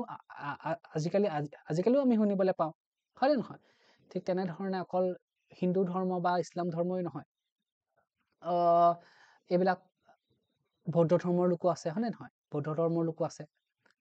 তো শিখ ধৰ্মৰ লোকো আছে বেলেগ বেলেগ ঠাইত কম পৰিমাণে আছে তথাপিও আছে চিত্ৰকলা যদি ক'বলৈ চাওঁ চিত্ৰকলা সেই তেতিয়াৰ দিনত যেতিয়া হৰিহৰ বিপ্ৰ মাধৱ কন্দলী আছিলে তেওঁলোকৰ দিনতে যিবিলাক কিতাপ লিখিছিলে শংখচূড় বধ লৱকুশৰ যুদ্ধ মই যে কৈ আছিলো এইবিলাক হাঁচি পাতত লিখিছিলে এইবিলাকত মই কৈছিলো যে ক্ষুদ্ৰ চিত্ৰ কৈছিলো ন ক্ষুদ্ৰাকৃতি চিত্ৰ মানে এই ক্ষুদ্ৰাকৃতি চিত্ৰবিলাক সেই কিতাপবিলাকত দেখিবলৈ পায় ঠিক আছে আটাইতকৈ ইম্পৰ্টেণ্ট যদি কিতাপ এখনৰ কথা যদি কওঁ আচ্ছা কিতাপ এখনৰ কথা যদি কওঁ য'তদম ভালদৰে কিতাপ মানে চিত্ৰকলা প্ৰকাশ পাইছে এখন হৈছে কি সুকুমাৰ বৰকাইতে লিখা হস্তি বিদ্যানব নামৰ কিতাপখন এইখনত কি আছে হস্তি বিদ্যানব নামটো চাই গম পোৱা হৈছে বেলেগ বেলেগ ধৰণৰ বেলেগ বেলেগ সাইজৰ বেলেগ বেলেগ কালাৰৰ হাতী আঁকি থোৱা আছে হাতী কোনে লিখিছিলে কোনে আঁকিছিলে দিলবৰ আৰু দুচাই নামৰ দুজন চিত্ৰকৰে পৰীক্ষাত আহে দিলবৰ আৰু দুচাই আঁকিছিলে কিন্তু কিতাপখন লিখিছিলে কোনে সুকুমাৰ বৰকাইতে ঠিক আছে অকল সেইকেইখন কিতাপেই নহয় শংকৰচূড় বধ লৱকুশৰ যুদ্ধ সেইবিলাক কিতাপতো পায় আৰু মইতো কৈছোৱেই ব্ৰিটিছ মিউজিয়ামত আছে কি আছে বৃন্দাবনী বস্ত্ৰ তাতো ক্ষুদ্ৰ চিত্ৰৰ হয়নে নহয় শংকৰদেৱে যেতিয়া কাহিনী বৰ্ণাই গৈছিলে মাধৱদেৱে লিখিছিলে হয়নে নহয় বৃন্দাবনী বস্ত্ৰ তাতো আমি ধুনীয়াকৈ অসমৰ চিত্ৰকলাৰ আভাস পাওঁ এইবিলাক বস্তু এতিয়াৰে নহয় এইখন চোৱা হস্তি বিদ্যানবত কি ধৰণে বেলেগ বেলেগ হাতী অঁকা হৈছে দেখিছা হাতীৰ চিত্ৰ অঁকা হৈছে তোমালোকে এটা কথা মন কৰিছা নে ইয়াত কি আঁকে বাৰু ৰজা ঘৰ আঁকিছে ৰজা ঘৰ আছে ৰজা আঁকে তাৰপিছত বেকগ্ৰাউণ্ডত এটা সলিড কালাৰ থাকে এটা বেকগ্ৰাউণ্ডৰ কালাৰ থাকে বেলেগ বেলেগ ধৰণৰ লোক থাকে হয়নে এইবিলাক ছবি আঁকি হোৱা হৈছে ভাস্কৰ্য কি তেজপুৰৰ দ পৰ্বতীয়া মদন কামদেৱ আমবাৰী ডবকা এইবিলাক তোমালোকে যদি যিকোনো মিউজিয়ামত যোৱা ধুনীয়াকৈ দেখিবলৈ পাবা গুৱাহাটী মিউজিয়ামত শিৱসাগৰ মিউজিয়ামত গুৱাহাটী মিউজিয়ামত এইবিলাক আমবাৰী যিবিলাক ভাস্কৰ্য পোৱা গৈছে বেলেগ বেলেগ ধৰণৰ মূৰ্তি পোৱা গৈছে বুজি পাইছা মূৰ্তি দেৱ দেৱীৰ মূৰ্তি পোৱা গৈছে অবভিয়াছলি যেহেতু আমাৰ প্ৰাচীনতম ধৰ্ম অসমততো হিন্দু ধৰ্ম আছিলে গতিকে হিন্দু ধৰ্মৰ লগত জড়িত বিভিন্ন ধৰণৰ দেৱ দেৱী মূৰ্তি পোৱা যায় মই দেখাম দেৱী মূৰ্তি পোৱা যায় বিষ্ণু গণেশ মূৰ্তি সূৰ্য মূৰ্তি আনকি নালাগে আমাৰ জীৱ জন্তুৰ মূৰ্তি পোৱা যায় ঘোঁৰা হাতী সিংহ কেলে আজিওচোন আমি যেতিয়া আমি নামঘৰলৈ যাওঁ নামঘৰলৈ বাছ চৰাত সিংহ দুফালে দুজন সিংহ নাথাকে জানো নাম সিংহ বুলি যে কওঁ এতিয়াৰ নহয় শংকৰদেৱৰ দিনৰে বুজি পাইছা তো আমি যদি চাওঁ এইবিলাক যদি চাওঁ চোৱাচোন এয়া হৈছে দ পৰ্বতীয়া দেখিছা এয়া সূৰ্য পাহাৰ দেখিছানে এই মদন কামদেৱ এয়া শুক্ৰেশ্বৰ মন্দিৰ দেখিছানে এয়া দেওপানী মন্দিৰ এইবিলাক এতিয়া তুমি যদি চোৱা দ পৰ্বতীয়াত কি হৈছে দ পৰ্বতীয়াত এইখন দ পৰ্বতীয়া মই এইখন দ পৰ্বতীয়া নহয় এইখন দ পৰ্বতীয়া এইটো মই জুম কৰি দিওঁ এনেকুৱা দ পৰ্বতীয়া একচুৱেলি এটা মন্দিৰৰ ভগ্নাৱশেষ মানে মন্দিৰ ভাঙি গ'ল বাকী যিবিলাক থাকিলে সেয়া আৰু মানে তাৰে মানে এনেকে ভাবে যে মন্দিৰ এটা আছিলে পিছফালে দ পৰ্বতীয়া এখন গেট এখন আছে বুজি পাইছে গেট এখন আছে ইয়াতে কাৰ মূৰ্তি পোৱা গৈছে চোৱা গংগা যমুনাৰ মূৰ্তি পোৱা হৈছে চোৱা গংগা আৰু যমুনাৰ মূৰ্তি দ পৰ্বতীয়াত আছে দেখিছা এই মূৰ্তিবিলাক এতিয়া নহয় বহুত পুৰণা মই সেইটো কৈছো আৰু দেখিছানে ইয়াতে বিভিন্ন ধৰণৰ ষ্ট্ৰাকচাৰ অকল তাতে নহয় ইয়াতো আঁকি থোৱা আছে হয় সেইটো আঁকি থোৱা আছে স্থাপত্য কথা ক'বলৈ যাওঁ মঠ মন্দিৰৰ কথা কওঁ মঠ মন্দিৰ কি ৰংঘৰ কাৰেংঘৰ তলাতল ঘৰ শিৱসাগৰত আছে সকলোৱে জানা অকল শিৱসাগৰত থকা মানে আহোমৰ দিনত হয়নে নহয় আহোমৰ দিনততো মঠ মন্দিৰ বহুত বনিছিল ৰংঘৰ কাৰেংঘৰ তলাতল ঘৰ এইবিলাক অকল মানে মঠ মন্দিৰ বুলিয়ে নহয় আৰু তেওঁলোকৰ ৰাজপ্ৰসাদ হয় মানে ৰজা থাকে তাৰপিছত ৰংঘৰটো জানাই পৃথিৱীৰ আটাইতকৈ ডাঙৰ খেলপথাৰ পেভিলিয়ন বুলি কয় হয়নে নহয় অকল ধৰ্মৰ লগতে জড়িত নহয় মঠ মন্দিৰেই নহয় বিভিন্ন ধৰণৰ ধৰি লোৱা তোমাৰ ৰাজপ্ৰসাদো আছে মানে হাভেলি আছে হয়নে নহয় মন্দিৰৰ কথা যদি কওঁ কামাখ্যা মন্দিৰ অবভিয়াছলি উগ্ৰতাৰা মন্দিৰ নৱগ্ৰহ মন্দিৰ দেৱী দৌল জয়দৌল বিষ্ণুদৌল শিৱদৌল হয়নে নহয় এই মন্দিৰবিলাকত কি শৈলী মই যে কৈছিলো যে কি শৈলী দেখা পোৱা যায় নাগৰা শৈলী পোৱা যায় অথবা বেছৰ শৈলী দেখিবলৈ পোৱা যায় ঠিক আছে আমাৰ যিবিলাক মন্দিৰ এই মন্দিৰবিলাক নৰ্মেলি আমাৰ অসমৰ যিবিলাক মন্দিৰ এই অসমৰ মন্দিৰবিলাক দুটা ভাগত বিভক্ত এটা পাৰ্টত এনেকে তোমাৰ গৰ্ভগৃহ থাকে এটা ভাগত মণ্ডপ থাকে মানে ইয়াতে আৰু ধৰিলা এনেকে আছে এনেকে ওখকে আছে বুজি পাইছা নহয় এইটো গৰ্ভগৃহ বুলি কয় এটা ওখ যে য'ত পূজা কৰে একদম ওখকে আছে আমি কি কওঁ মণ্ডপ বুলি কওঁ ডাঙৰ মণ্ডপ মানে গৰ্ভগৃহ মানে যি গৰ্ভগৃহ মানে আমি য'ত সোমাই যাওঁ যিফালে সোমাই যাওঁ সেয়া গৰ্ভগৃহ ঠিক আছে তাৰপিছত দেখিছে মন্দিৰৰ শিখৰবিলাক কি অৰ্ধবৃত্তাকাৰ কিছুমান কৰ্দহিৰিয়া মানে কিছুমান এনেকুৱা অৰ্ধবৃত্তাকাৰ কিছুমান এনেকুৱা জোঙা হয়নে নহয় কৰ্দৈৰ নিচিনা এনেকুৱা জোঙা দেখিছা নাই মানে কৰ্দৈ কেনেকুৱা দেখিছা নাই কৰ্দৈ এনেকুৱা হয় নাই এটা শিৱদৌল যদি তুমি যোৱা এনেকুৱা পাৰ্ট দেখিবা ঠিক আছে শিৱদৌল যদি যোৱা এনেকৈ পাৰ্ট দেখিবা কৰ্দৈৰ নিচিনা দেখিবা কিছুমান এনেকুৱা অৰ্ধবৃত্তাকাৰ দেখিবা বুজি পাইছানে লিখিছে যে এটা পইণ্ট তলাতল ঘৰ কোনে ৰুদ্ৰসিংহই নিৰ্মাণ কৰিছিল আৰু শেষ কোনে কৰিছিল ৰাজস্ব সিংহ বনাই শেষ কৰিছিলে বিভিন্ন ধৰণৰ দলং আহোমৰ দিনত বনোৱা হৈছিল নামদাং দৰিকা হয়নে নহয় এতিয়া যে মই যে কৈছে মঠ মন্দিৰ বনাইছিলে ৰাজগৃহ বনাইছিলে কেনেকে বনাইছিলে নো এনেকে বৰালি মাছ কণী বৰা চাউল এইবিলাকে কৰাল বনাইছিলে আজিকালি কেনেকে আমি চিমেণ্ট দিওঁ হয়নে নহয় চিমেণ্ট দিওঁ শিলগুটি দিওঁ পানী দিওঁ মিক্স কৰোঁ হয়নে নহয় মিক্স কৰোঁ তো এইবিলাক আমি ঘৰ নবনাওঁ আগৰ দিনত কেনেকে বনাইছিলে বৰালি মাছ কণী বৰা চাউল এইবিলাক দি আঠা বনাইছিলে সেই আঠাবিলাক ইটা কাটিছিলে হয় সেই আঠাবিলাক দি ইটা কাটিছিলে পৰীক্ষাত খুব আহি থাকে এই যে বনাইছিলে ৰাস্তাই বনাওক তাৰপিছত তোমাৰ মঠ মন্দিৰ বনাওক ৰাজপ্ৰসাদ বনাওক এইবিলাক যে চাবলৈ আহোম দিনত এজন বিষয়া নিয়োগ কৰিছিলে এই বিষয়াজনৰ নাম কি চাংৰুং ফুকন বুজি পাইছা আৰু তেওঁৰ বিষয়ে ক'ত লিখিত আছে চাংৰুং ফুকনৰ বুৰঞ্জীত লিখি থোৱা আছে বুজি পাইছা ঠিক আছে লোক সংস্কৃতি ইমান ধুনীয়াকৈ শব্দ লিখিছে চোৱাচোন অসমৰ লোক সংস্কৃতি ভঁৰালটি মেটমৰা সম্ভাৰে ভৰপূৰ সেই একেখিনি কথাই বিভিন্ন ধৰণৰ লোক বিভিন্ন ধৰণৰ মানুহ হয়নে নহয় তেওঁলোক মিক্স আপ হ'ল মুখস্থ হৈ যাব লাগে ন তো বেলেগ বেলেগ জনজাতিৰ কি আছে বড়ো কছাৰী চুতীয়া ৰাভা বেলেগ বেলেগ ধৰণৰ জনজাতিৰ লোকসকল আছে তেওঁলোকৰ ভাষাই হওক সাহিত্যই হওক নৃত্য বাদ্যই হওক পোচাকেই হওক বেলেগৰ চব বেলেগ বেলেগ খেতি কৰা পদ্ধতি পশুপালন কৰা পদ্ধতি মাছ ধৰা হয়নে নহয় এইবিলাক সকলো মিক্স আপ হৈছিল এই সকলো মিক্স আপ হৈ পিনি এতিয়া অসমৰ যিটো লোক সংস্কৃতি গঢ়ি উঠিছে অলপ যদি স্পেচিফিকেলি পঢ়িবলৈ চাওঁ লোক সংস্কৃতি আটাইতকৈ মেইন কি আমি বিহু কথা কওঁ বিহু কথাটো মই কৈ নাথাকোঁ তোমালোকে জানা আৰু বিহু তিনিটা বহাগ বিহু কাতি বিহু মাঘ বিহু মই বৰ বেছি নকওঁ বিহুৰ বিষয়ে তোমালোকে জানা হয়নে নহয় কিন্তু এটা কথা মনত ৰাখিবা মই অলপ কৈ দিলোঁ যে বিহুটো তোমাৰ খেতি সম্বন্ধীয় বহুতে নাজানে যে বিহু খেতিৰ লগত জড়িত হয়নে নহয় কেলে বহাগ বিহুত আমি কি প্ৰথম দিনাখনি গৰু বিহু কেলে পালোঁ গৰু বিহু আমাৰ হিন্দু ধৰ্মৰ লোকসকলৰ বাবে বহুতো ধৰ্মীয় মহত্ব আছে হয়নে প্ৰাচীন কালৰ পৰা জীৱ জন্তুক আমি কেলে গৰু পূজা কৰিছোঁ আমি জীৱ জন্তুৰ পূজা কৰিছোঁ নহয় জানো বুজি পাইছানে গৰুক আমি কি কৰোঁ বাহিৰলৈ নি পিনি গৰু বিহুৰ দিনাখনি গা ধুৱাওঁ মাহ খা হালধি খা হয়নে নহয় মাহ হালধি ধুৱাওঁ হয়নে নহয় মনততো জানা বিহুৰ কথা সকলোৱে জানা বৰ বেছি ক'ব দৰকাৰ নাই হয়নে লাও খা বেঙেনা খা বছৰে বাঢ়ি যা যদি পৰীক্ষাত বেয়া হয় কি হ'বা তোমালোকো গোট গৰু হ'বা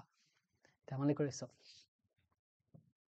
বিহুৰ বিষয়ে আছে তোমালোকে নিজে পঢ়িবা বিহুটো মই অলপ স্কিপ কৰিছোঁ মানে জানাৰ কাৰণে স্কিপ কৰিছোঁ দেই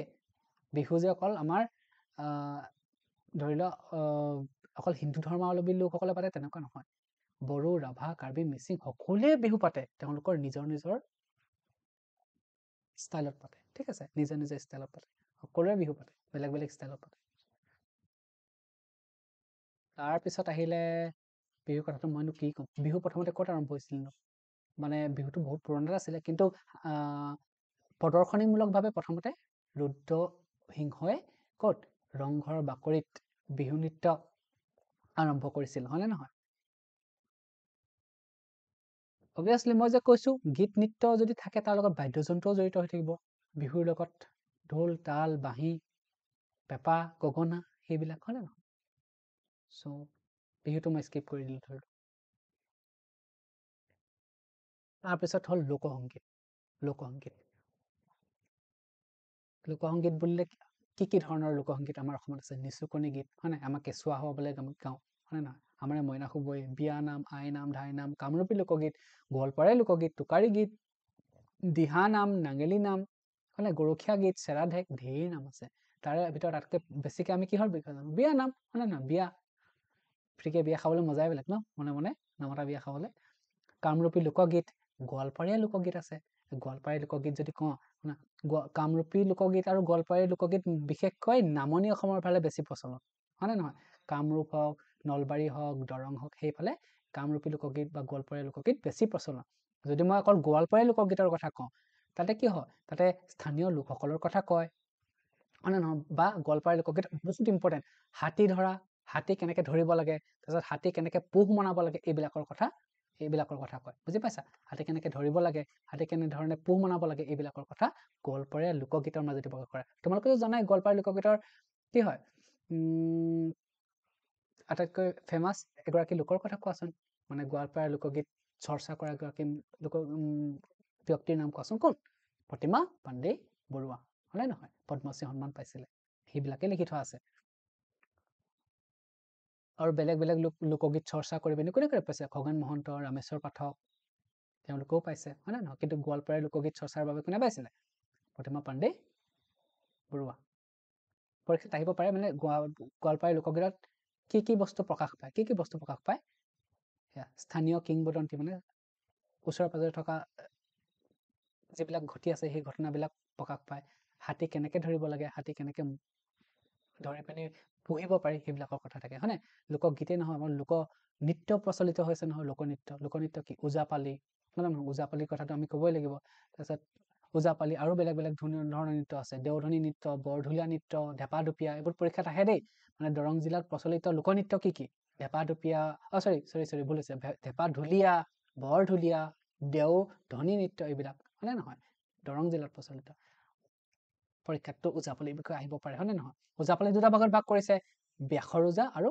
চুকনানী ওজা হয়নে নহয় ওজাপালি দুটা ভাগত ভাগ কৰিছে ওজাপালি নৃত্য ব্যাসৰ ওজা আৰু চুকনানী ওজা ব্যাসৰ ওজাত কি ধৰণৰ গান গোৱা হয় ব্যাসৰ ওজাত কি হয় ওজাগৰাকীয়ে কি কৰে মহাভাৰত হওক বা ৰামায়ণ হওক সেইবিলাকৰ কাহিনীক লৈ পিনি বৈষ্ণৱিক গান গায় বুজি পাইছা নাই আকৌ কৈছো ব্যাসৰ ওজাত কি হয় মহাভাৰত আৰু ৰামায়ণৰ কাহিনীক লৈ পিনি গান গায় কিন্তু চুকনানী ওজাত মনসা দেৱীৰ স্তুতিৰ বাবে গান গায় হয়নে নহয় মনসা দেৱীক সেৱা জনাবৰ বাবে চুকনানী ওজাত গান গোৱা হয় ঠিক আছে এয়াই হ'ল তোমালোকৰ চেপ্টাৰটোৰ গোটেইটো তো মই আকৌ কৈছো যে ধুনীয়াকৈ লিখি দিছা মূল কথা ভাৰতীয় যিটো সংস্কৃতি হিন্দু ধৰ্মৰ প্ৰথমতে ক'ৰ পৰা ষ্টাৰ্ট হৈছিলে হিন্দু সভ্যতাৰ পৰা ষ্টাৰ্ট কৰিছিলে বৰ ধুনীয়াকৈ লিখি দিছে অসমৰ লোক সংস্কৃতি বিভিন্ন ধৰণৰ যিবিলাক সংস্কৃতিবিলাক আছে হয় নহয় ৰাভাসকলৰ নৃত্য বড়োসকলৰ নৃত্য ৰাভাসকলৰ সাজ পোজাক ৰাভাসকলৰ সাজ পোজাক সকলোৰে সাজ পোজাক মিক্স হৈ পিনি অসমীয়া যিটো এতিয়া সংস্কৃতি অসমীয়া সংস্কৃতি ভৰ্তি আছে আটাইতকৈ ইম্পৰ্টেণ্ট কথাটো কি আমাৰ বেলেগ বেলেগ ধৰণৰ সংস্কৃতি আছে আমি সেই বেলেগ বেলেগ সংস্কৃতিবিলাক আমি সংৰক্ষণ কৰিব লাগে হয়নে নহয় সংৰক্ষণ কৰিব লাগে আৰু বেলেগ সম্প্ৰদায়ৰ সংস্কৃতিকো আমি কি কৰিব লাগে শ্ৰদ্ধা কৰিব লাগে এইটো প্ৰথম কথা ছেকেণ্ড কি যদিও আমাৰ বেলেগ সংস্কৃতি বেলেগ ভাষা বেলেগ সাহিত্য বেলেগ ধৰ্ম বেলেগ আমি সকলো এক ভাৰতীয় হৈ থাকিব লাগে এইটো আছিল টোটেল চেপ্টাৰটো মই ভাবিছো যে তোমালোকে বুজি পালা কথাবোৰ যদি মই প্ৰথম পঢ়াইছো সমাজ বিজ্ঞান তোমালোকে যদি বেয়া পাইছা তেতিয়াতো উপায় নাই যেন মেমক গালি পাৰিবা